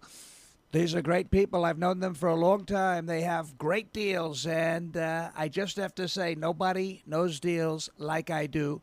D.T. McCall & Sons has locations in Lebanon, Carthage, Lafayette, Cookeville, and Franklin, and they have been family-owned in Middle Tennessee for over 100 years. These are tremendous people. D.T. McCall & Sons. Check out one of their stores today. Impersonator not endorsed by Donald Trump. Welcome back to the Michael Patrick Leahy Show. Now, here's Michael Patrick Leahy. And welcome back to the Michael Patrick Leahy Show. We are delighted to welcome to our Zoom newsmaker line right now our very good friend for many years, the one, the only Tom Zalestowski, head of the We the People Convention in Ohio. Welcome, Tom. Good to be with you again, Michael. Boy, these are some amazing times we're living in, brother. I'm glad to be able to come on here and talk with you about them. So let's talk about the gubernatorial race in Ohio. The Republican leading contender, I think what your primary is in May? Yes, right. May 5th. Vivek Ramaswamy likely to win that pretty easily, right? I think. Yes. And then on the Democrat side, this is bizarre. Dr. Amy Acton, PhD in like public health or something, who was the COVID czar who shut everything down in Ohio for the Rhino governor, Mike DeWine. You know, she's running for governor, and I think she'll be the Democrat nominee. Do I have that right? Oh, yeah, no doubt. So I want to take a look at what's going on here. So I'm looking at some polling, and there's a trend here that's surprising. So we have the Bowling Green YouGov poll from October of last year, 4.5% margin of error, had Ramaswamy up by only 3 points, 50-47. Then the Emerson poll from December had him down by 1, margin of error 3.3, down 45-46. Qantas Insights, a poll March 13th, March 14th, 3.8% margin of error, 809 likely voters, Ramaswamy 45, Acton 46. What is going on in that gubernatorial race, Tom Zalestowski? Michael, you know, I tell my listeners at WeThePeopleConvention.org that we are swimming in a sea of lies and propaganda and misinformation. And you know, the We the People Convention back in 2016 built our own technology to do our own polling, because the polling in Ohio for the Trump, Clinton race was so biased, so bad that we needed to do it ourselves to know what the truth was. And again, Michael, we don't poll for an agenda. You know, you and I, we're business people. We don't lie. We don't lie to each other. We don't lie to our spouse. We don't lie to our family. We tell the truth. You have to tell the truth. You want to know the truth, even if it's bad news. The fact of the matter is, none of this is true. But Ramaswamy, they just put out a poll that he's up by 8 points. I think he's up by more than that. But you and I, in the years of the Tea Party, you know, we got pretty smart about things. Like, for instance, we pay attention to like attendance at their events. Amy Acton hasn't had an event so far that had even 100 people at it. Ramaswamy has been to all 88 counties in the state, and every time he shows up, it's standing room only, and there are thousands of people. So don't tell me that, Amy Acton's, got this, this following. It's just not true, Michael. And it's up to you and I to help people see the truth, whether it's a statewide issue like this or a local issue or what's going on nationally, like with the war support and things like that. Just don't believe it, because polling is mostly for propaganda now, not for information. Well, let's take Emerson polling. I mean, I agree with you about they're being biased in the polling, but they get out there. I don't know anything about the most recent guys, Quantus Insights. Are you familiar with them? I am not familiar with them. That's a new name to me. You cited, and I'm not going to get into the details of the polling, but there's all sorts of ways when we talk to our good friend John McLaughlin to twist the results. The wording is important. Right. The questions are important. But the poll that you reference, it has them up by 8. Who did that poll? And I just what's saw the this post. You just saw the post. I actually don't know who did this poll, but I will tell you that I wrote to Vivek and his Lieutenant Governor Rob McCauley and said, you guys got to stop playing this game that we're down by 1. And again, the consulting class does that because they want you to give money. They want you to give money. Right? Okay. I said, stop it. We're not stupid. We can see with our own eyes. Put your polling out there and tell us what's really going on. And then Shazam, I wrote that like 3 days ago, and yesterday that showed up on my X account. So let me ask you about this. You've done polling as well, haven't you? Absolutely. Now, I think in a most recent presidential poll, did you poll Ohio in 2024? Oh, we were dead on. We did in 2020. We did in 2016. We But were the only did you do poll 24 or in just 2016 that was right in the nation about Ohio. And in 2020, did you also poll in 24? I'm trying to remember. Yes. And you were like pretty much spot on, I think, right? Was Absolutely. Ohio was a Absolutely. 9-point win for Trump? Do I have that right? I think 8.6. Okay, I was off by 0.4 of a point. Yeah. but you did a poll that had Trump up by what, 9 or 10 before? Oh yeah, right in that. We were right in on that the money. range. Yeah. Okay. So because I would have great confidence in a poll you did. Are you going to poll the gubernatorial race? Well, guess what? The Federal Communications Commission, the FCC, now says it's illegal for me to do the polling that I was doing because we did it through telephone calls. Well, we are no longer allowed to do that. We will be fined if we try to do polling. I am not allowed to poll anymore. Hold it. Describe the technique that you use to poll. Well, what we did different from other polling companies is we didn't sample. We didn't do likely voters, because with Trump, you were bringing in people who hadn't voted in 25 or 40 years. Yeah. So we would do polling where, Michael, we would call everyone.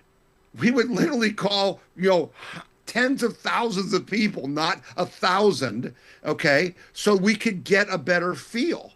And we would just do a phone call. This is the We the People convention. We're doing a political poll. Was this an automated poll? Race, blah, blah, blah. Automated poll. What's that called? An IVF or something like that? What's it called? Yeah, it's basically just an automated telephone poll using computers to do the voice phrases and things like that. And they're now, I can't do that anymore. When did this is a surprise to me, and I track this kind of stuff. When did the FCC say you can't do that? Oh, Michael, it started with Biden in 2023. I'm shocked. You're shocked. Yeah. And they basically, what they did, Michael, is this is so important. I'm glad you brought this up, because literally our company, TRZ Communications, was what I used to build our Tea Party movement in Ohio and nationally and organize and win elections. Okay, so for instance, in races like levies, school levies in Portage County, Ohio, where my Portage County Tea Party was, we defeated every school levy in our county for 10 straight years by doing one thing, making a phone call that says, hey, there's an election on Tuesday in August that you probably don't know about, and your school is putting a levy on the ballot. And since you don't know what a mill is, let us tell you what a mill is and how much it's going to cost you. And then we wouldn't even say vote no. We would just say, maybe you ought to show up and vote to tell them whether you want to give them another $500 a year or not. We defeated every levy. The Biden administration, FCC, Federal Communications Commission, said political robocalls are now illegal and subject to the do not call list. And unless people opt in to get your call, you cannot call them. We're done. We can't call anybody for a poll or to say, hey, here's a new candidate running in your when did they put that? When you've never heard of. Go to their website. Tom, when did they put that ruling out? It was in June of 2023. And then when Trump wins, after we worked our butts off to have Trump win, Brandon Carr takes over the FCC. I figure this is easy. We're gonna appeal to them and say, you've always exempted political robocalls because it's freedom of speech. It's free political speech to tell people about candidates and issues. They won't do it. I had Senator Bernie Moreno himself personally go to the FCC in November and say, here's the case this guy is making that you're stopping the grassroots from being able to participate in political campaigns. You've got to fix this. And they said, I'm sorry, we can't because we're getting too many complaints about robocalls. What about the First Amendment? Well, I suppose, to me, right, there's a possibility that could be challenged legally, but that's very expensive and time-consuming, right? I've talked to the ACLJ. I've talked to Tom Fenton. I've talked to the Buckeye Institute. I've said I want to go to court because, Michael, what's happened is they've taken the grassroots out of the game. Again, the fact that Brendan Carr won't reverse this tells me it's Republicans and Democrats who are trying to stop this. Why? You know why? Because they would spend $10 million on TV ads, and the We the People convention would beat them with $20,000 of phone calls. So they don't want us to have that. Do you have a public interest law firm that's going to take up your case or not? Nope, haven't found anybody. And we're literally going to shut down. I'm literally going out of business at the end of May. Our company's going to have to shut down because we literally can't function anymore. Well, that's not good news, Tom. It's not good news, and it's not good news for the grassroots or for America. I need to hurry up and graduate from law school so I can take on your case. I'm sure we need lawyers, boy. That's one thing we don't have access to. One last thing before we go. Brendan Carr at FCC's been a disappointment in another area. He approved the Nexstar Tecna merger, which is going to create a huge monopoly of local television stations around the country. That was surprising. I'm with Newsmax on that. They're opposing it. And they should. We do too. We do too. Antitrust grounds. Okay, when we come back, what's going on with the DHS and the craziness of Democrats and how's that playing among the public? Back with Tom Zawistowski after this.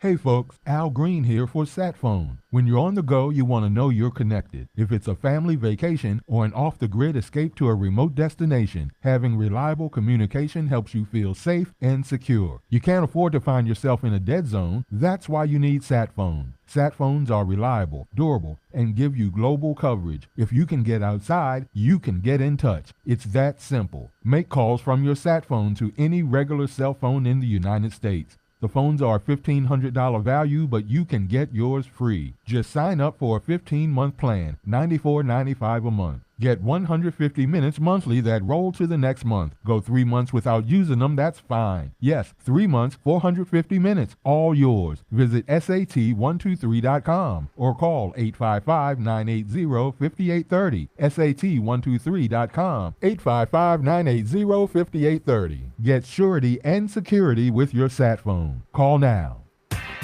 What happens in Virginia doesn't stay in Virginia. It influences policy and policymakers nationwide. The VirginiaStar.com shines a light on the issues in VA that become issues for the USA, with insightful commentary that gets to the fact of the matter. The VirginiaStar.com is your source of wisdom and truth, locally, statewide, and nationally. Log on today and every day. The VirginiaStar.com. The VirginiaStar.com. Lifestyles Unlimited is a real estate education group that gives you the roadmap and resources to start building income through real estate. You'll learn practical strategies for using investment properties to create extra income and make informed decisions, one step at a time. Join today for just $297. That's a 60% savings off the regular price of our real estate education program. Text radio to 88007. That's RADIO to 88007. Presented by Lifestyles Unlimited. Hey folks, Al Green here for Sat Phone. When you're on the go, you want to know you're connected. If it's a family vacation or an off-the-grid escape to a remote destination, having reliable communication helps you feel safe and secure. You can't afford to find yourself in a dead zone. That's why you need Sat Phone. Sat phones are reliable, durable, and give you global coverage. If you can get outside, you can get in touch. It's that simple. Make calls from your Sat phone to any regular cell phone in the United States. The phones are $1,500 value, but you can get yours free. Just sign up for a 15-month plan, $94.95 a month. Get 150 minutes monthly that roll to the next month. Go 3 months without using them, that's fine. Yes, 3 months, 450 minutes, all yours. Visit SAT123.com or call 855-980-5830. SAT123.com, 855-980-5830. Get surety and security with your sat phone. Call now. Congratulations to my friend Michael Patrick Leahy on 9 years of journalistic excellence. I'm Lenny McGill, owner and founder of the Glock Store here in Nashville, Tennessee, and a proud sponsor of Michael Patrick Leahy's Tennessee Star Network for over 5 years. When we started, he was on just one local station. Now, he's on 20 stations. His motto, find the truth and report it. And as long as he sticks to that, we'll stick to being a sponsor. And next year, Michael, let's have a party for you right here at the Glock Store.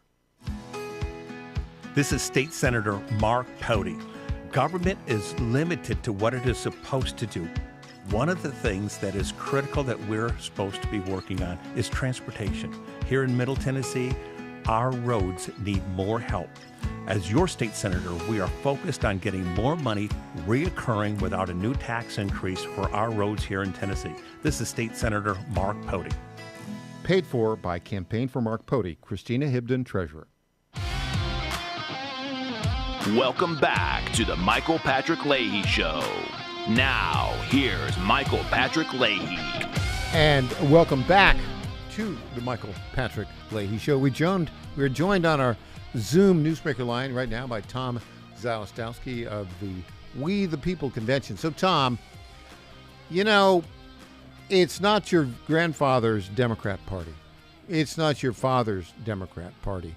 It's not your big brother's or little brother's Democrat Party. I don't know what these guys are up to. But again, yesterday, the Democrats in the Senate, all except for Fetterman, voted against paying TSA agents. And so now, or even anybody in DHS, so we're not getting, Coast Guard's not getting paid, FEMA, Secret Service not getting paid. And the Democrats don't care. Are you seeing this kind of, I don't know, anti-American attitude grow among Democrats in Ohio? Or is it just elected officials? Michael, you hit the nail on the head. They're not Democrats. They're not Democrats. The Democratic Party has been taken over by Marxists. Their goal is to overthrow the United States of America. And what we're learning now is that our debt and our deficit has been these Marxists stealing your and my and your listeners and viewers' hard-earned tax money to fund quote-unquote social programs that are basically trillion-dollar scams that they have been using to fund the overthrow of the United States of America. And now that we were fortunate enough and God gave us the chance to reelect Donald Trump, and he's defunding them by stopping the money in the NGOs and all, they're trapped. They understand if DHS continues to deport the 15 to 20 million people they brought in to cheat in elections, they can never win elections again. If we pass the SAVE Act, they can never win elections again. If we, the Supreme Court just sounded like they're going to outlaw any ballots coming in after Election Day, they can't win after that. If the Supreme Court stops the racial gerrymandering, which we think will happen by June, they can't win anymore. So you know what, Michael? They are never going to vote to pass the funding for DHS, ever, because they understand if they do, they're done as a party. They go the way of the Whigs. You and I, your viewers and listeners, we need to make them completely go away because they're not the Democrat Party. They're a fraud. And we've got to expose that fraud, and then we've got to defeat them in the elections by, guess what? Not letting them cheat. Well, yes, but what are the Republicans, elected Republicans, doing about that, Tom Zastowski? Not much, right? I mean, not much, because they, quote unquote, we don't have the votes. We just don't have the votes, don't you know? But the Democrats have already said, right, on video, Michael, as soon as we get back in power, we're going to come after each one of you individually, and we're going to just change the filibuster so that we can pass everything with 51 votes. But the Republicans are like, oh, we can't do that. We need to preserve the integrity of the Senate, et cetera, et cetera. No. These people like Murkowski, like Tillis, are not on our side. They are against us. But Trump has to, just dig in, and we have to get this done, whether it's through reconciliation, whatever it takes, to quote the left. But they're right? not doing whatever it. it takes. They're not doing it, are they, Tom? Well, they don't want to. We got to make them. Yeah, again, it's interesting, but in Ohio, you've got two pretty good senators there, Moreno and Husted. I always mispronounce his name. But anyways, they're pretty good. Are they influencing Thune to actually, play hardball or not? The Senate majority. I think Bernie Moreno has really done a great job. I'm very pleased with Bernie. John has voted, with Trump, all along, and you got to give him credit, Mike, because he did something last week where the Democrats said, we're not against voter ID, we're just against all this other stuff. And he put forward a proposal to amend the SAVE Act to just be on, you must show voter ID, and the Democrats blocked it. Well, because they're lying. That was smart of him to do. Yeah, exactly. They're absolutely lying. They're lying. They're not going to do it because they've calculated, Michael, the votes they're losing from their voters who are in the TSA lines is nowhere near the votes they lose if we deport the illegals they've been using to cheat in elections. And which is why it's simple math. Which is why they have hordes of attorneys working to delay every deportation they possibly can, which is why they spent over $20 million of legal fees, we estimate, to keep the illegal alien, alleged human smuggler, Kilmar Abrego Garcia here in the United States. Tom Zastowski, thank you for that great insight as to what's going on the ground in Ohio. Come back again, if you would, please. Thank you so much. Keep fighting, Michael. This is what the year we win the war. This year, we defeat the left. I'm all for that. Tom Zastowski with the We the People Convention. Thanks for joining us. When we come back, if all goes well, the official guest host of the Michael Patrick Leahy Show, Aaron Gulbranson. the head of the Tennessee Conservative Coalition, will be here in studio back after this. Everything going on in the Tennessee General Assembly.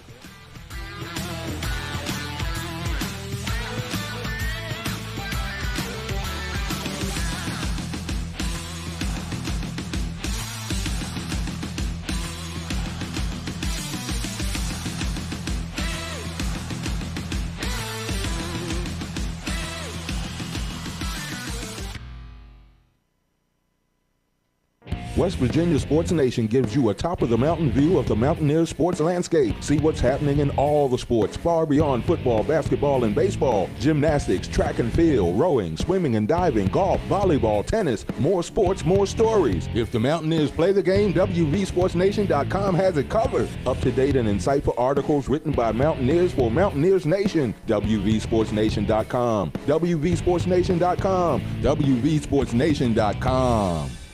Now more than ever, it's imperative to support companies that share our conservative values. That's why I can't be more excited to tell you that I've switched my family to Patriot Mobile. Patriot Mobile is America's only Christian conservative.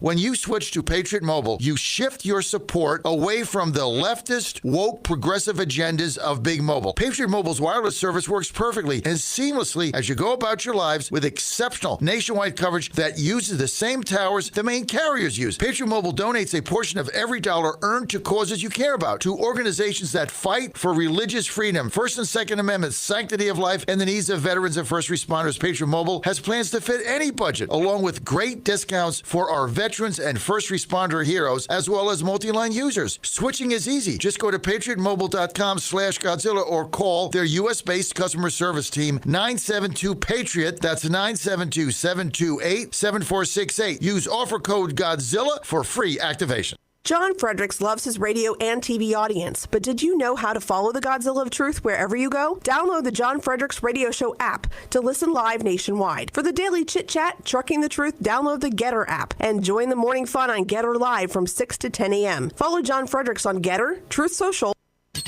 WENO Nashville, KQPN West Memphis, AM 760, AM 730. The Flame. Breaking news at Town Hall. I'm Bob Agnew in Washington. House Speaker Mike Johnson sounding an optimistic tone about the end of the upcoming war in Iran. He says it should end sometime soon. I think we're wrapping up Operation Epic Fury. That's what I think. And I think it will be done in short order. The trouble is, for right now, it does not appear that diplomatic efforts are working. We get an update from Karen Chamis. The United States and Iran seem to be at diplomatic loggerheads as both sides have issued conflicting statements over diplomatic efforts to end the war. Iran has rejected a 15-point U.S. proposal, which Pakistani officials said included sanctions relief, a rollback of Iran's nuclear program, limits on missiles, and reopening the Strait of Hormuz. I'm Karen Chamas. The partial government shutdown means TSA agents have been having a hard time making ends meet after going without pay for more than a month. TSA agent and union leader Mac Johnson. We not only strongly encourage, we demand that the Congress and this administration sit down like adults and resolve this matter so these employees won't be placed themselves between a rock and a hard place. The shutdown may force TSA to consider closing some airports until the funding resumes. It may soon cost more to send priority mail as the U.S. Postal Service is seeking an 8% hike on shipping products. The agency says the charge will start April 26th and run until January 17th, 2027, if Postal Regulatory Commission regulators approve it. The Postal Service says its competitors have already added fuel surcharges. The higher charge covers priority mail and several package services. First-class stamps will stay the same. Earlier this month, the Postmaster General warned Congress that the Postal Service will run out of cash by February 2027. I'm Lisa Dwyer. More on these stories at townhall.com. Just hearing the word IRS can make people break out in a cold sweat. No one wants to deal with the IRS, and now you don't have to. The good news is Legal Tax Defense has been successfully negotiating with the IRS for more than 15 years. It doesn't matter how much you owe, whether it's $5,000 or $5 million. You deserve the best in the business on your side, and that is Legal Tax Defense. Even if you're working with someone else and just want a second opinion, there is no no cost or obligation to call. They can prevent levies, liens, wage garnishments, even file back tax returns. And the best news about Legal Tax Defense is they won't take your case unless they know they will reduce or eliminate your tax debt. Call Legal Tax Defense right now for a free, no-risk consultation. 800-292-7875. 800-292-7875. You have nothing to lose but everything to gain. 800-292-7875. Here's Greg Clugston with the Midday Wall Street Business Report. The number of Americans applying for jobless aid inched up last week as employers continue to retain workers despite a weaker labor market. Applications for jobless benefits rose by 5,000. Delays at many of the nation's airport security checkpoints continue as TSA staffers are stretched thin. Hundreds have quit because they haven't been paid in more than a month. Officials have warned of possible airport closures. Wall Street bonuses hit a new record in 2025 as profits surged. The state of New York reports the average bonus rose to just under $247,000, up 6% from the previous year. With oil trading above $100 a barrel, AAA says today's national average for gasoline is just under $4. For the Wall Street Business Report, I'm Greg Clugston. Breaking news and analysis at townhall.com. Federal funding to update Native American health facilities is failing to keep up with community needs. Many Indian Health Service clinics and hospitals are aging and dilapidated. In February, U.S. Secretary of Health and Human Services Robert F. Kennedy Jr. pledged $1 billion toward the 7 projects remaining on that list. Geraldine Church is CEO of the Great Plains Tribal Leaders Health Board. She says the IHS hospital in Rapid City, South Dakota was on that 1993 list until it finally got replaced 3 years ago. We are already outgrowing this facility. I'm Savannah Peters. The Supreme Court has ruled that Cox Communications is not responsible for illegal music downloads by Cox customers. Plaintiffs had argued that Cox was a willing participant. Cox is praising the court for affirming that, in its words, internet service providers are not copyright police. More at Town Hall. It's the Michael Patrick Leahy Show, broadcasting live from downtown Nashville. Now, here's Michael Patrick Leahy.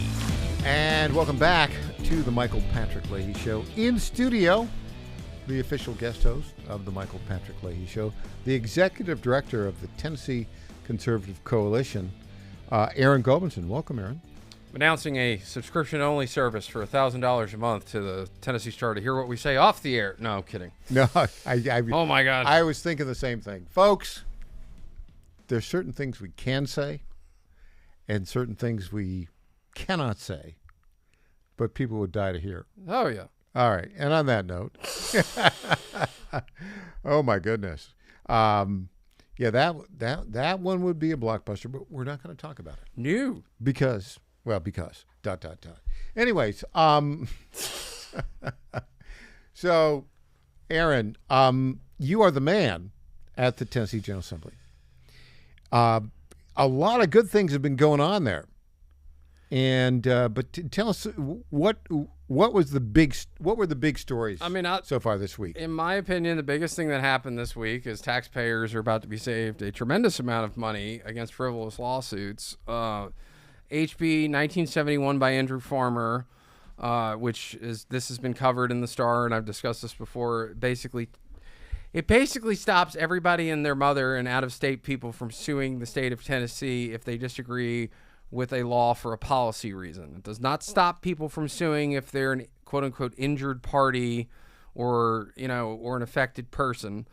And it's a technical thing, but it's very important because in 2018, a law was passed, and the unintended consequences were that the state courts created a loophole that would enable, think of any leftist group, the ACLU, and of course, some other groups that say they're not leftist, like Tennessee Stands, have taken advantage of this law, but in an effort to boost their fundraising. But the unintended consequences is that good, like our very, very good abortion laws in this state, once they pass, people file a lawsuit, and there's a trial going on, and they go judge shopping. So they go generally to the crazy lefty judges in Davidson County. They go judge shopping with the crazy lefty judges in Shelby County. The Tennessee General Assembly is putting a stop to this, and it is advanced through the Senate Judiciary Committee and the House Judiciary Committee, and it's in calendar and rules in both bodies, and it looks like, based on the way I think things go, it'll probably be on the floor of the House and the Senate towards the middle to tail end of the next week, I would say. So, I mean, we're tidying up things, saving taxpayer dollars. And will it pass? Yeah. Yeah, it'll pass. Probably about a 2/3 majority, something like that. Well, there are a number of people who are very upset about it. Very upset. And Gloria Johnson was really upset about it yesterday in committee.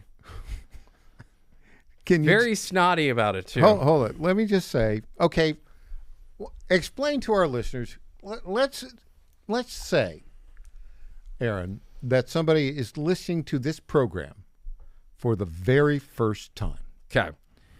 Tell us about the Democrat state representative from the Knoxville area, Gloria Johnson. She's roughly 6'5", rides around in a scooter that it is debatable whether or not she needs the scooter. Is it like this is I'm a disabled she person? In my view, she pretends, because I've seen her pick up the very heavy scooter herself. Is she 6'5"? She's only politician in the state I've ever seen that closely rivals Glenn Jacobs in height. So, who the mayor of Knox County formerly known as Kane in WWE. So yeah, she's pretty tall.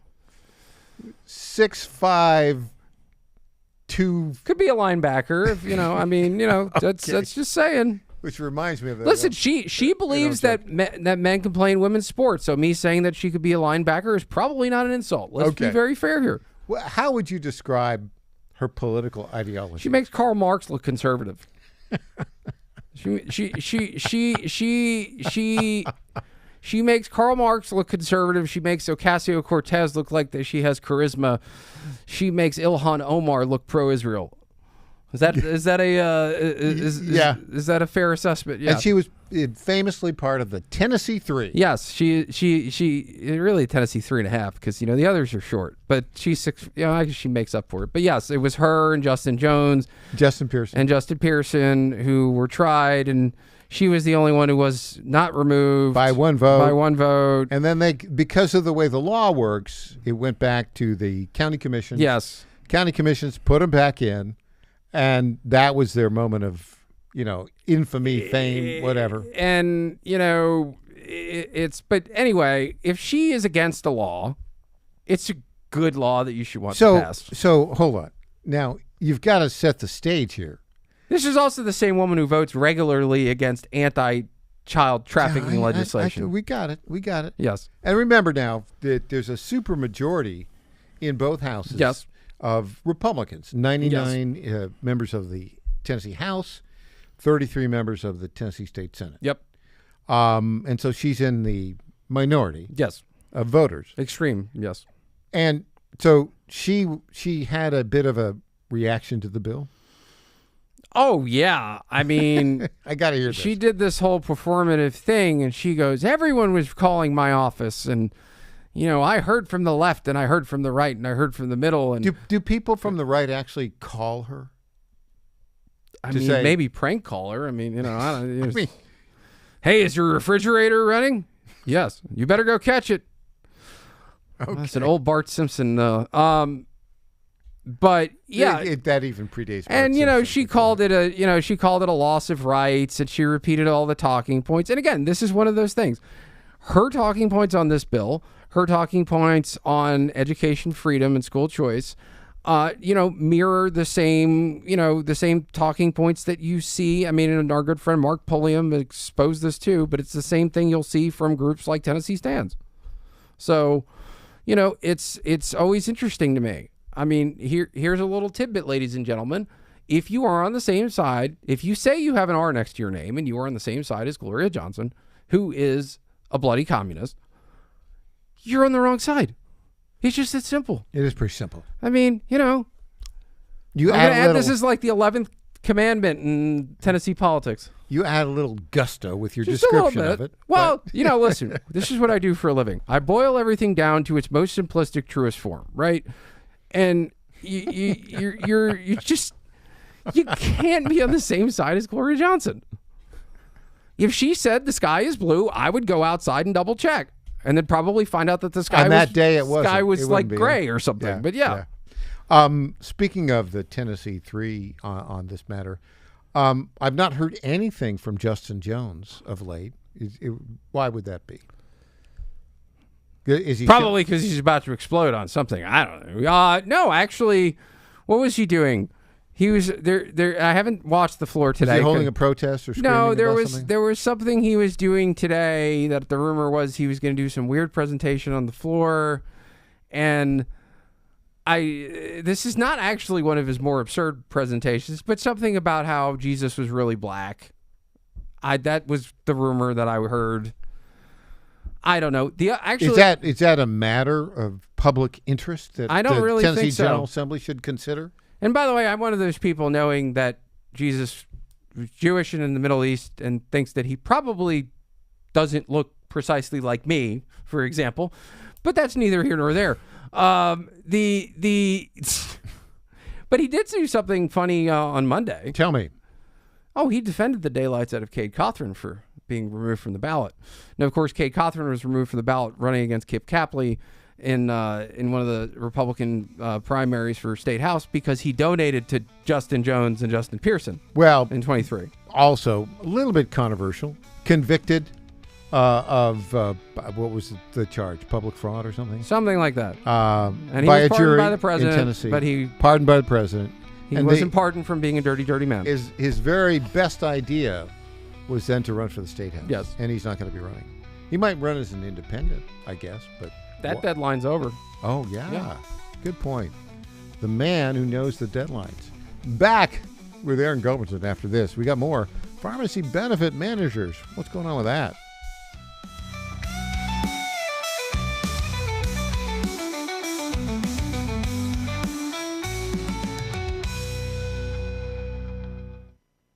Hi folks, John Fredericks here for Freedom Alliance. Veterans are still struggling with the wounds of war. They came home with injuries that changed them forever. The flag-burning troublemakers in our streets remind me how fortunate we are to have patriots who served and fought, sacrificed, and never complained. We need to support them through organizations like the Freedom Alliance. It's Military Appreciation Month and time to support those who serve. Freedom Alliance is caring for combat veterans and military families. Combat veterans fought in the worst, most dangerous places on earth. Freedom Alliance takes them to nature's most relaxing locations so they can heal. Freedom Alliance gives injured troops mortgage-free homes, new cars, and all-terrain wheelchairs. For wounded vets, there's nothing like the stability of your own home, the reinsurance of a reliable vehicle, or the independence of a wheelchair that navigates snow, ice, beach, pasture, or most any terrain. Let's fight for those who fought for us. Go to freedomalliance.org/Godzilla and make a monthly gift that will improve the life of a military hero. That's freedomalliance.org/Godzilla. Make a contribution today. If you're like me, most moms find it difficult to prioritize self-care.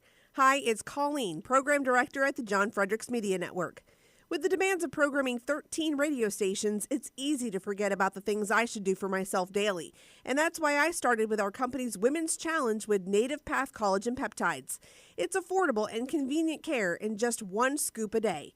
There are so many incredible health benefits like bone and joint support, metabolism booster, and hair, skin, and nail improvement.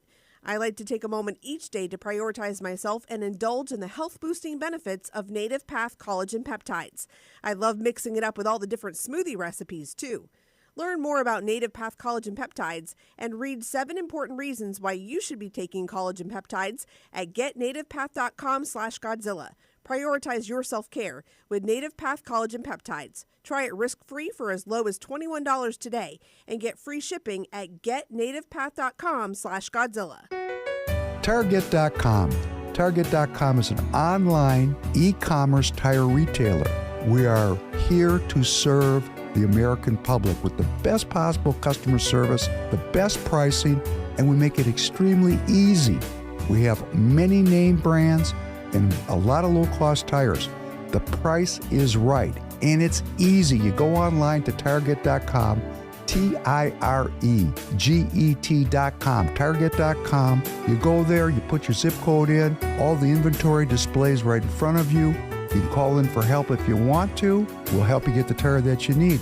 But we will take the tires you buy and at no extra charge deliver them to the dealer right by your house where they will be installed at the market price. It's easy. The best price, the best service, great people to deal with. Thank you for going to Target.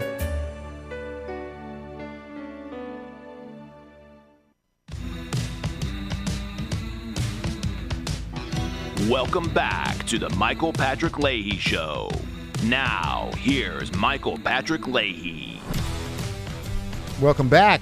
In studio, the official guest host of the Michael Patrick Leahy Show, the man who knows all of the secrets of the Tennessee General Assembly and will tell none of them unless we,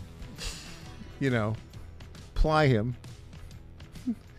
with gifts.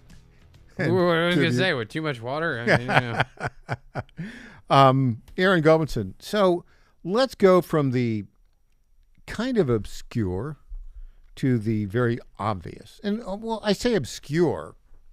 It's not obscure in terms of the amount of political heat that it's generated, but it is obscure in understanding what it's about. And I'm talking about the Pharmacy Benefit Manager Bill.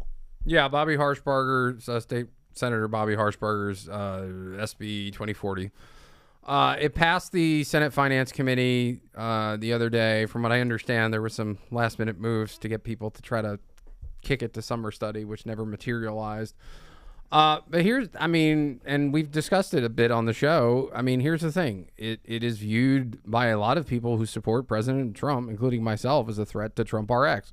And, the most important thing is the current system does provide low-cost drugs to the consumer.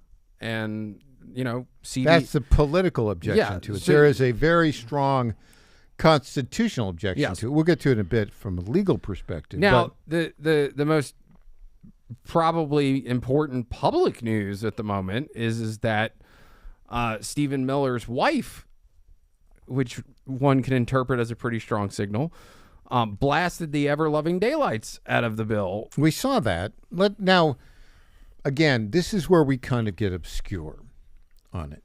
But the bill, the supporters of the bill are members of the Tennessee General Assembly who are independent pharmacy retailers. Yeah, and a lot of them are my friends. So, I mean, yeah. And so, but the way, and I don't fully, this is why I say obscure. The way our distorted healthcare system works, there is an entity, there are a group of entities called Pharmacy Benefit Managers. Mm-hmm. And pharmacy benefit managers deal with insurance companies and figure out where you can buy your prescription drugs at the best price, or at a price that fits their system, shall we say. And again, the move is to make the companies that own those to sell them. There's been a lot of let's be clear about that, so that when we get to the legal aspects, people will understand it. So there are companies who operate in Tennessee who are not headquartered in the state of Tennessee, who own both a pharmacy benefit manager and retail pharmacies. CVS being the most well-known. But I think Kroger kind of fits in that category. Kroger, Optum, there's a whole bunch of them. Yeah, a whole bunch of them.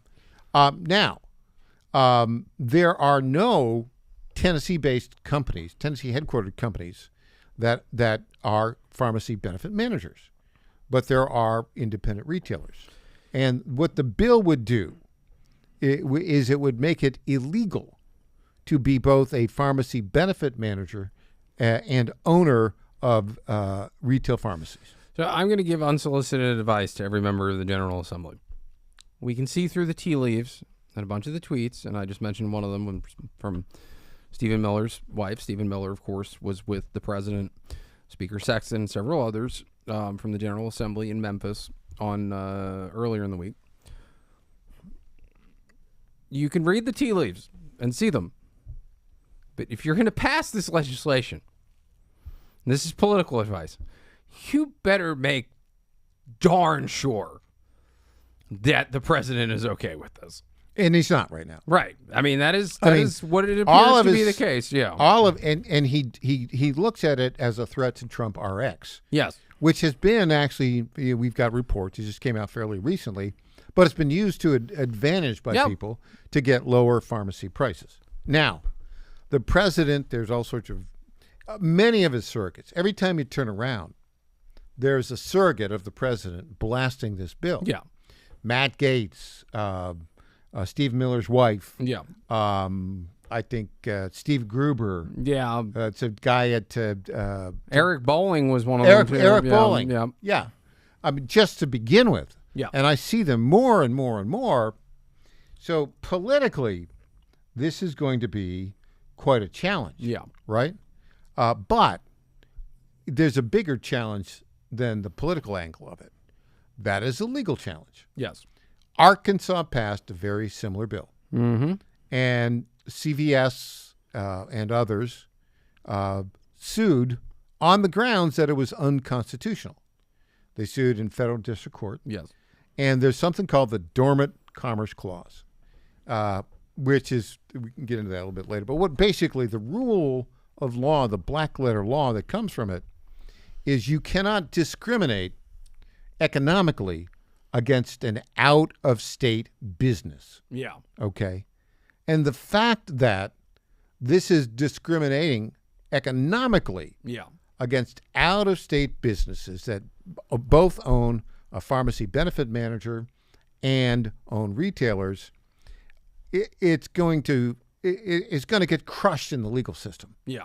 This will be, even if it were to go up, there would be an immediate injunction, as there was in the Arkansas law, from a federal trial court judge, and it won't go into effect. There will be an injunction right away. And this goes back is knowing this, why would you want to waste taxpayer dollars defending this? Well, also, why would you have 7 or 8 different amendments floating around? Having said all that, it looks like the politics of this. With it, now I'll get to the guys at CVS who've kind of screwed up. Well, they were overzealous, one would say. Sure. Well, they screwed up the politics, like big time. They didn't understand how the members of the Tennessee General Assembly would view this. Yep. And they just have taken the wrong tack. By the way, there was an ad done on a fun thing in East Tennessee. State Senator Becky Duncan Massey's already voted against this bill in committee, and they were calling her MAGA Massey, which was a well done ad, and it was just very, very fun. And of course, when they do these kinds of ads, nobody knows that it's coming, right? But if that ad sticks in the memory, she just won re-election in 2 years. Well, yeah, and the politics of it is, I mean, the Tennessee specific politics of it, with the exception of that ad, is where CVS has not understood how. You see a lot of television ads from CVS, right? But those do not influence state legislators in the way that they think it would in this particular year. No, the only way to influence state legislators is to go make the argument, whether it's I'll just tell you. Actually, I'm not going to tell the whole story because then I might give up my secret. But you got to explain the legislation. You have to explain why it's a politically bad idea. And, either you get them with the genuine argument that this is bad legislation and here's why. Or, you remind them that the probably a bad idea to go against the president. I mean, that's the, ads and mailers and all that other stuff that any of these groups do are a complete and utter waste of time because the legislators know where they're coming from. They know that they're AstroTurf. They know that, I mean, it's very nice if you're the media buyer and you're getting the cash, So I'm in the wrong line of work, but, So this is interesting because it's going to put the governor in a bit of a pickle, if you will. But constitutionally, though, the thing is, and this is why Governor Lee has been loath to veto stuff. And I'm not saying I speak for the governor on this at all, although I could read some tea leaves based on the fiscal testimony of one of the members of the governor's team where they said it would cost about $53 million to the state. Which, by the way, was not in the fiscal note. What does that... Okay, come on. let's pay attention here, folks. CVS, you need to listen to me on this, right? Because you're playing it all wrong. The clue here is that when the fiscal note came out with no impact, or as Todd Warner would like to say, the physical note, but go on. He has said that in committee. I believe you. Yeah. So when the fiscal note comes out and says no impact, this is what you call a clue. And the clue very specifically is that this is politically wired. And it's almost too late to stop it. That's what it's telling you. Or as one could say, the cake is already baked, yeah. Exactly. Exactly right. If there's a disparity in the fiscal notes, generally speaking, that means somebody has decided to influence the fiscal note making process. Bingo. But so back to the governor. Now, why in the state of Tennessee is the governor almost always reluctant to veto a bill? Because he didn't like to lose. Any governor wouldn't, and any governor would not like to lose. Because the truth is constitutionally, and it comes to vetoing legislation, all you need is the same votes to pass legislation. Boom. Yeah. Other places, or at the federal level, you need a 2/3, right? But there's a reason you just need a majority, and they would get it to override. Yeah. But there's a reason why the governor would veto it, which is he's not going to be the governor after January. Oh, this is true. And Governor Lee has no more elections to run for, and he can do what he wants. So there is that. And my guess is the president would look kindly on that, right? Because the perception is. Are we going to start a rumor that we're starting no rumors? The president should look kindly, and therefore. I'm just saying, if you want to build up political capital, Bill Lee. I don't know what he's going to do in the future, but having capital with the president after 2027 matters more than having capital with the Tennessee General Assembly. And we'll see how it plays out. All right, when we come back, more. What's going on with education, vouchers, financial scholarships? What's the deal on that? Back with Aaron Gulbinson after this.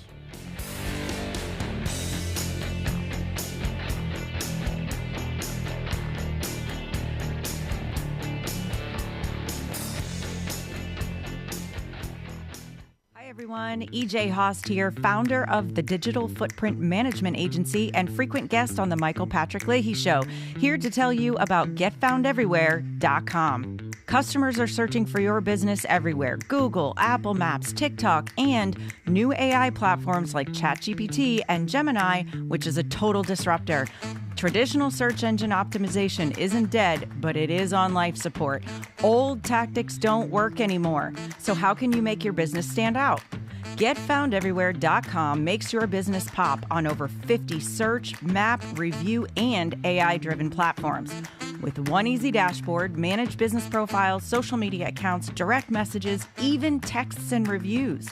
GetFoundEverywhere.com is affordable, boosts your visibility, and gets your business more customers. It's time to step up your game the easy way. Save time, save money, and get more customers with GetFoundEverywhere.com. This is State Senator Mark Pody. Government is limited to what it is supposed to do. One of the things that is critical that we're supposed to be working on is transportation. Here in Middle Tennessee, our roads need more help. As your state senator, we are focused on getting more money reoccurring without a new tax increase for our roads here in Tennessee. This is State Senator Mark Pody. Paid for by Campaign for Mark Pody, Christina Hibden, Treasurer. I'm Lenny McGill, founder and CEO of Glockstore.com. For over 30 years, I've supported the Second Amendment rights of free men and women to protect themselves and their families with firearms. We offer the very best in both selection and prices on Glock handguns, custom Glocks, Glock magazines, and high-performance shooting accessories at Glockstore.com. We also have the finest retail showroom and our Shoot 270 shoot rooms right here in Nashville, Tennessee. Come visit us at Glockstore.com, and you'll be glad you did. My fellow Americans, my good friends, I've known them for a long time, at D.T. McCall & Sons have the deal of a lifetime for you, and nobody knows deals like I do. That much I can tell you. Nobody knows deals like I do. The lumber yards, they can hit you with hidden charges for up to $200 extra. They'll charge you for cords and hoses and haul-offs. Your money goes all over the place and out of the state, and most importantly, out of your pockets.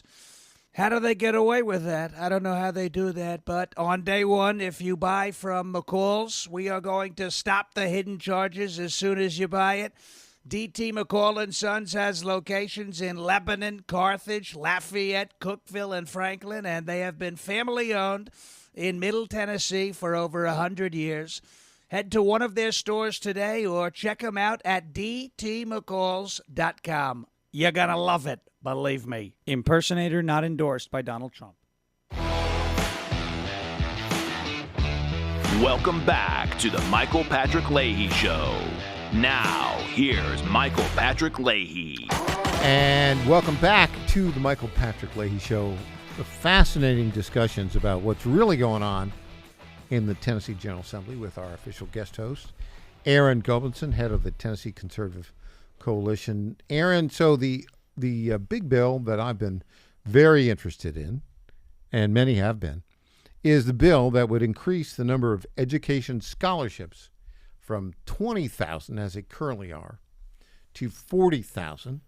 And that, just as a reminder, there are about 950,000 K-12 kids.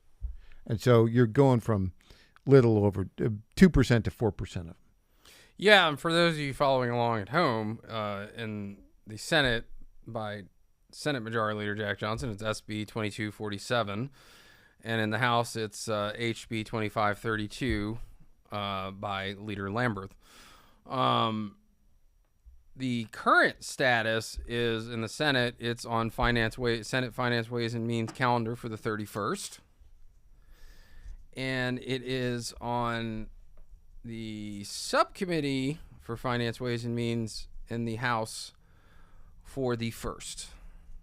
And then it would have to go through. So the finance is really the key. Which, by the way, we're kind of in the end game here for the session. The latest estimates I hear is the third week of April for the General Assembly. That makes sense. That makes sense. And so we've got really three more weeks, because this week is basically done. Yeah, I mean, listen, the important things that are going on, I mentioned the AG bill, which I think is going to save the taxpayers a lot of money. We're talking about the PBM stuff, but this is the bit, this education freedom scholarship expansion, which, I favor eventually going to no cap on it. But they're moving to 40,000. I think that's what's going to happen. It's continuing. And by the way, a little insight to understand, if it's calendared now, rather than say the last meeting of the Finance, Ways and Means Committee in either body, that means it's probably getting funded. Yeah. If it's calendared for the last one, it means they may fund something, but they're probably not going to, or they have to figure it out. Because in the interim, what is happening now is the finance committees, or the heads of them, and vice chairs and subcommittee chairs and some members of leadership are starting to have those meetings where they hash everything out. Mm-hmm. And sometimes they seem apart, for a bit. And then other time, but they always work it out, and then they get to a budget, and then there's this bunch of fanfare at the end when one of the last things they do is they pass the budget, and then when they adjourn sine die, they have like a delegation from the Senate go into the House with members, and they present that resolution adjourning. I think they have to do it over 2 or 3 days, and then vice versa with the House. The pageantry of it is kind of fun, yes, isn't it? Yeah, be the last session over which Governor Bill Lee is the chief executive officer of the state, and then we'll head right into election season. Yeah, we'll get to that in a bit. We'll catch up on all the election stuff that matters here in a bit, but let's talk about the budget impact. The people who don't like this say, well, $7,300 per 40,000 kids. Now you're going to go up from 140 million to 280 million. Yeah, and that's in addition to the regular education budget. I think that is a reasonable expense to give an opportunity to improve.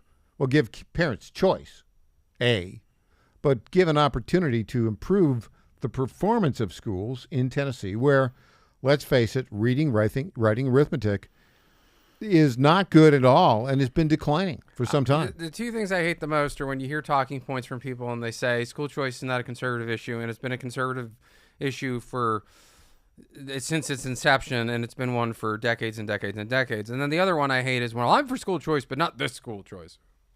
Yeah, I've heard that from a familiar voice a long time. I don't think that this school choice is what I would do, because I would favor unlimited school choice. But it moves the ball down the field. Let's get to that a little bit, where the education thing. What you really need, because under our state constitution, the state's supposed to provide public education. Well, that's broad. And what should the goal of public education be? Good education. It should be developing a population that can read, that can write, that can do math, that can think critically, that understands their civic duties, and then have a framework for developing a more advanced understanding of languages and math and science. That's what it should be. And I think when we just talk about, well, it's going to cost more, everybody's missing the boat, because the amount of money that we spent on the public education system as it exists today has been poorly used. Not effective at all. And yet it keeps growing. And really what you have to look at, how can we create a system that gives every kid an opportunity to learn the basics and become a solid citizen? And back to your point, if you focus on the cost of it, you're missing the point. And the free market always, if you were a capitalist, it always produces the best result. And also, we need to break the power of the teachers' unions once for all. But you're not going to scrap education and start it from scratch, right? Yeah. Let's be very fair. You're not going to go... And most people will go to a public school. Right. Most. Not all, but most. But you want to give... For any number of reasons. You want to give these people the options to either find a better school, and then you also want to have the pressure on the public schools to provide better education. There you go. See, this is what this is all about. It's about providing better education in the public schools. What has prevented that so far? The bureaucracy, the high pay for administrators, the bad teacher ratio, the wrong curriculum. As you know, I've talked about and this. then, frankly, the wrong people going into the education system and going there with an agenda who either want to control elections from the leftist side of things or indoctrinate kids from the leftist side of things. That is what this whole issue is really about. And if anybody's saying, well, I'm opposed to more education scholarships because of the expense, they are not being straight up and honest about what's really going on. They're making a baloney excuse, and... You know, I mean, and frankly, what happens is certain legislators who want to cater to a certain audience will repeat these talking points, and then they'll tell you in private they don't really believe them. But they need to appease a certain crowd because that's what they want to do. And, you know, it's just... The legislators that are leading, and Governor Lee and President Trump and Senator soon-to-be Governor Blackburn and Majority Leader Johnson and Lamberth and Speaker Sexton and all these people that are promoting education freedom scholarships and the expansion of it actually believe in giving our kids the best education that they possibly can have. Boom. And governing conservatively. There is no, it is not like you have a shadowy... Soros-funded organization that is promoting, that is just dumping money. Yeah, good argument. Okay, so now there are some pressures going on, and this is the second year of this session of the Tennessee General Assembly. They only have 2 years. Something's going on, really starting in August, which is one of the reasons why they want session to be over as quickly as it can be. What's happening in August and November? The Republican primaries, and then in November you got the general election. So all the Republican primaries for local offices are in May. All the Republican and Democrat, of course, but I don't really care about the Democrats. All the legislative, you got the governor. U.S. Senator Bill Hagerty does not have a primary, but you have other federal offices for Congress, like Andy Ogles has what I would consider a minor opponent. And I've not seen the guy's name is Charles Hatcher. Yes, he's got the Hatcher Dairy. He was a nice fellow. And by the way, Aaron Goldbernson and the Tennessee Conservatives Coalition and the Williamson County Conservatives have endorsed wholeheartedly Andy Ogles for re-election. We've also endorsed, I don't know if I've released this as a thing, but I'll just say it. We've endorsed Johnny Garrett in the race to succeed. That's new. Yeah. So, that's new. But, you have those elections, then you have those are federal level. Those are the federal ones. But the big thing is when it comes to session is the entire state house and half the state senate are up for re-election. And a lot of them have primaries. In the state senate, off the top of my head, you got State Senator Briggs, State Senator Lowe, State Senator Mark Pody, with primary opposition. I think Sutherland, who's a state senator, had an opponent, but I think they kicked him off the ballot, if I remember right. Of course, as I sit here and I say this with particular glee, and if you've been listening to the show for a while, you'll understand why. Senate Majority Leader Jack Johnson has no opponent in the Republican primary. None. Is there any Democrat running against him? There's a Democrat, but it's like not in that district. Not in that district. No, that's what they call summer exercise. You got to go out there and knock some doors. Sure.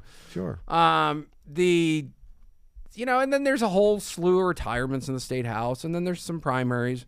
But, the interesting thing is, by the way, I was at an event with Tennesseans for Student Success, and nobody said that this was a secret, so I don't know if they released their polling data yet. But basically, 80% of rural voters support education, freedom, scholarships. And one of the arguments against it has been, well, we don't have a private school option in our little rural community. Asterisk, there's this thing called a micro school, which is sort of like a cross between a larger private school and homeschooling. Micro schools develop. Some states call them co-ops, yeah. So, and the other thing is let's be clear. When you create an option or an opportunity, somebody's going to build it. Boom. And to quote Field of Dreams, if you build it, they will come. Well, I think, the great philosophical wisdom of a Field of Dreams actually plays out in politics. Well, look, this is your theme. Baseball plays out in politics, as does pro wrestling. Pro wrestling play out in politics. And look, we've said this many times before. Pro wrestling is more honest than politics in many regards. Yes, it is, because it's honest about what it is. Yeah, no, pro wrestling is very, and of course, we are blessed to have the great former pro wrestler Kane as the mayor of Knox County. And hopefully he'll have other ways to serve when he's done with his term later in the year. But well, I have a sneaking suspicion that there will be a bright political future for. I mean, I just want to. I just want to see him announce. I want to see them have WrestleMania in Nashville, and I want to see him announce the crowd results, and get to stand there and watch it happen. But no, It is campaign season, and some of it.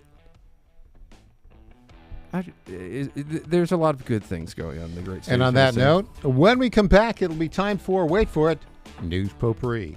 He's Aaron Gulbinson. I'm Michael Patrick Leahy.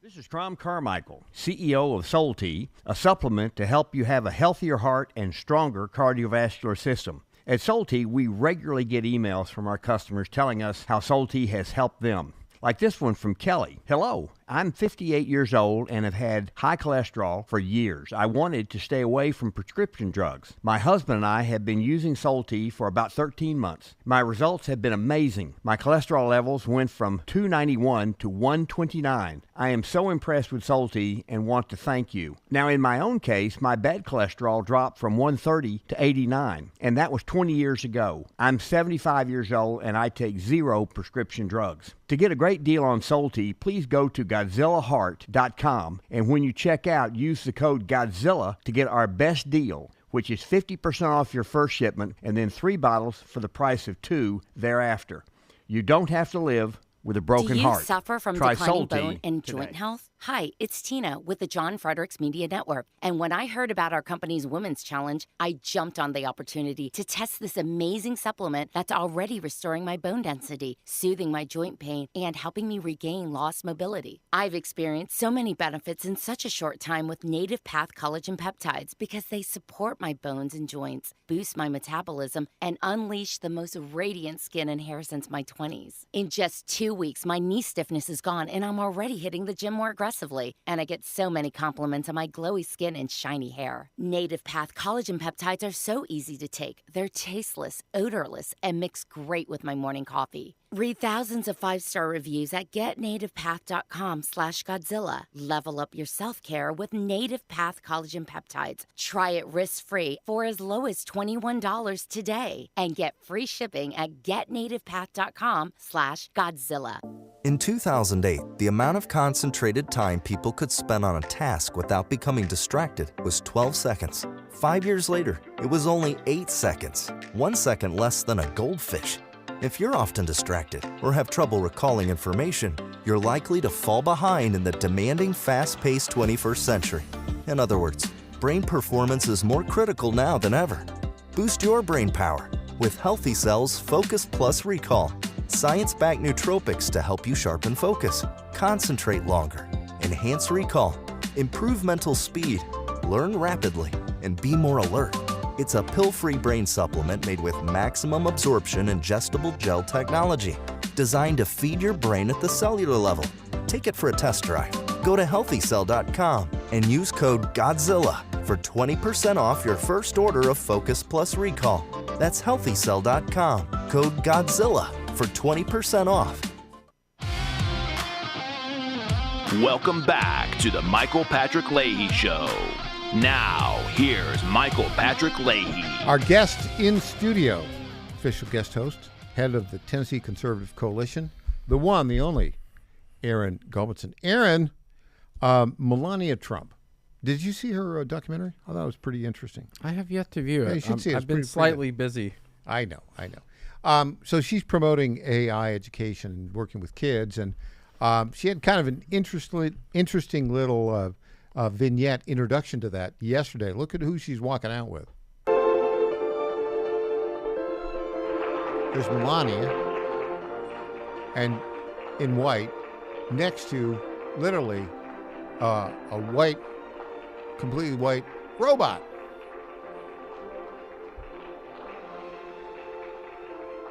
And this is freaky. It is. The robot's freaky. Yeah. By the way, I saw a Waymo for the first time the other day. A what? A Waymo, the automated car that has no drivers. Yeah. And it freaked me out because it was next to me at a here in Tennessee. Yeah. Wow. I was a red light in Nashville, and it was turning left, and I saw the driverless vehicle with just Waymo, to which I would say WENO, but that's my view. Anyways, so here's another interesting story. There used to be a well-known musician by the name of Bruce Springsteen. And now, I don't think anybody under the age of 60 pays any attention to this guy. But he's on yet another protest tour. Here he is talking about it. Minneapolis, Portland, Los Angeles, San Francisco, Phoenix, Newark, Sunrise, Florida, Austin, Chicago, Atlanta, Belmont, Long Island, Philadelphia, New York, Brooklyn, Pittsburgh, Cleveland, Boston, And Washington, D.C., the E Street Band is coming your way, and we are bringing hope over fear, democracy over authoritarianism, the rule of law over lawlessness, ethics over unbridled corruption, unity over division, and peace over war. Okay, thank you, Kamala. I mean, Bruce. Really, I guess a bunch of, Bruce Jenner sounds more masculine than Bruce Springsteen. He does. He kind of looks like, a women's soccer player, But, okay. He's from New Jersey. I mean, Yeah, exactly. There you go. Said the guy from Long Island in Queens. I mean, listen, as bad as New York is, it's still better. I mean, for those of you who don't know, people born in New York view New Jersey pretty much the same way Virginians view West Virginia or Tennesseans view Alabama. So, I mean, it's There's a report in a foreign source, AA.com. Pentagon weighs final blow options against Iran. That would include ground operations and a massive bombing campaign. Among the options under consideration, seizing or blockading key Iranian positions, including Karg Island, the country's main oil export hub, as well as strategic islands of Abu Masa and the rock near the Strait of Hormuz. That's from Axios. I have a fun one for you. Tell me, I need a fun one. From WMUR, which is in New Hampshire, former Secretary of State Hillary Clinton is coming back to New Hampshire. The New Hampshire Democrat Party is announcing that the former Secretary of State and First Lady will be the keynote speaker for the McIntyre Shaheen dinner in Nashua on April 25th. Do you really think? I mean, that would be a gift. Please. Hillary versus fill in the blank, right? I mean, Hillary versus, first of all, she's older than dirt at this point. She's like 77, 78. I mean, and I don't believe the conspiracy theories, but maybe she stays alive by drinking the blood of the young. I don't know, but it's just... She's a mean person. She's the worst. Actually, I had an experience with her once, a zillion years ago. Did I ever tell you that? Let's hear it. It's not too... I mean, well, it makes her look bad. I had a broken ankle, and I was in the Capitol during the confirmation of John Ashcroft to the position of Attorney General, and there was this big hallway between the trams, and she was coming down with her entourage, and I'm standing there with a group of students, and you could see her from about 200 feet away, keep walking, and then she leans over to one of her aides, says something, and the next thing I see is that aide's running at me as fast as he possibly could and just shoves me to the ground. Shoved you to the ground? Why? And I hadn't considered hitting her with one of my... Were you in her way? I was in the general direction, and, maybe they thought that the person with crutches, when a broken ankle, would consider hitting the former First Lady. I didn't think about that. Thought didn't occur to me until after I was shoved to the ground, mind you. Well, but you do look pretty menacing, though. I really looked menacing in 2001, too. She is 78 years old. She was born on October 26th. Really? I thought she was older than 78. She'll be 79 this October, which means if she ran in 2028, she would be, wait for it, 81. She in her deepest, darkest thoughts, she wants to do it. Well, she's always wanted to be president. It's the whole reason she married Bill Clinton. Yeah. But that was a fun proposal night, I'm sure. Hi, I'll be president first, and you can be 1 second. And then the night she lost to Donald Trump in 2016, she had the thought she had another time, which was in 2008 when Obama beat her. Yeah. And it was, darn, I married that man for nothing. We got a statement from Marco Rubio. There's a Donald Trump cabinet meeting going on as we speak. Yep. Like the 500th cabinet meeting with all the cameras there. Basically said the mission is clear: destroy Iran's naval power, eliminate its missile capabilities, and shut down its ability to produce weapons. This is not just about America. The world is becoming safer because someone finally chose to confront the threat instead of managing it. Yeah, you can't manage that threat. I think where we are, though, the regime has to be destroyed. It seems to me. I mean, those are the statements. the objectives. You can't accomplish those objectives unless you destroy the regime. By the way, on a personal note, my father is exceedingly happy with what's going on in Iran. He was in the U.S. Navy from 77 to 81 and received a medal for an operation they did, actually rescuing people out of Iran. And he has been in the Strait of Hormuz. And I've asked him, I was like, Dad, do you remember any of the names of the people you saved? Because some people might want to rub that in their face on. But no. But yeah, it's kind of fun. And on that note, Aaron Gobinson, thanks so much for joining us today. We'll see you fun as always next Thursday. I'm Michael Patrick Leahy, and we'll be back tomorrow morning, 9 o'clock Central Time. Up next, Rob Carson.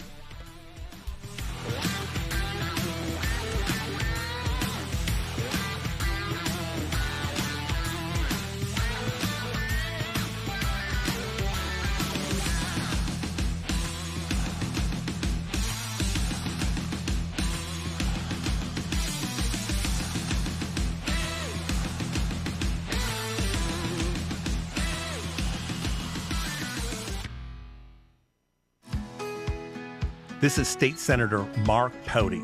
Government is limited to what it is supposed to do. One of the things that is critical that we're supposed to be working on is transportation. Here in Middle Tennessee, our roads need more help. As your state senator, we are focused on getting more money reoccurring without a new tax increase for our roads here in Tennessee. This is State Senator Mark Pody.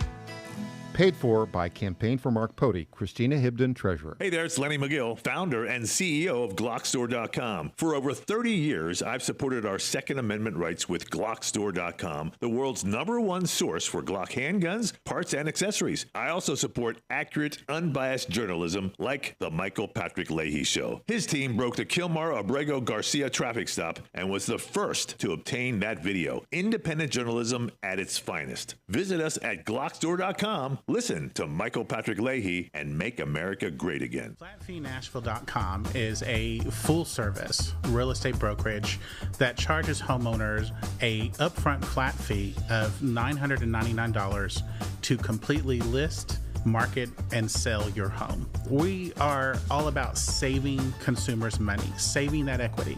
Nobody should hire an agent and feel like when that agent walks in the door, that agent is more concerned about the down payment on their next Mercedes purchase versus saving the equity that those homeowners have worked hard for.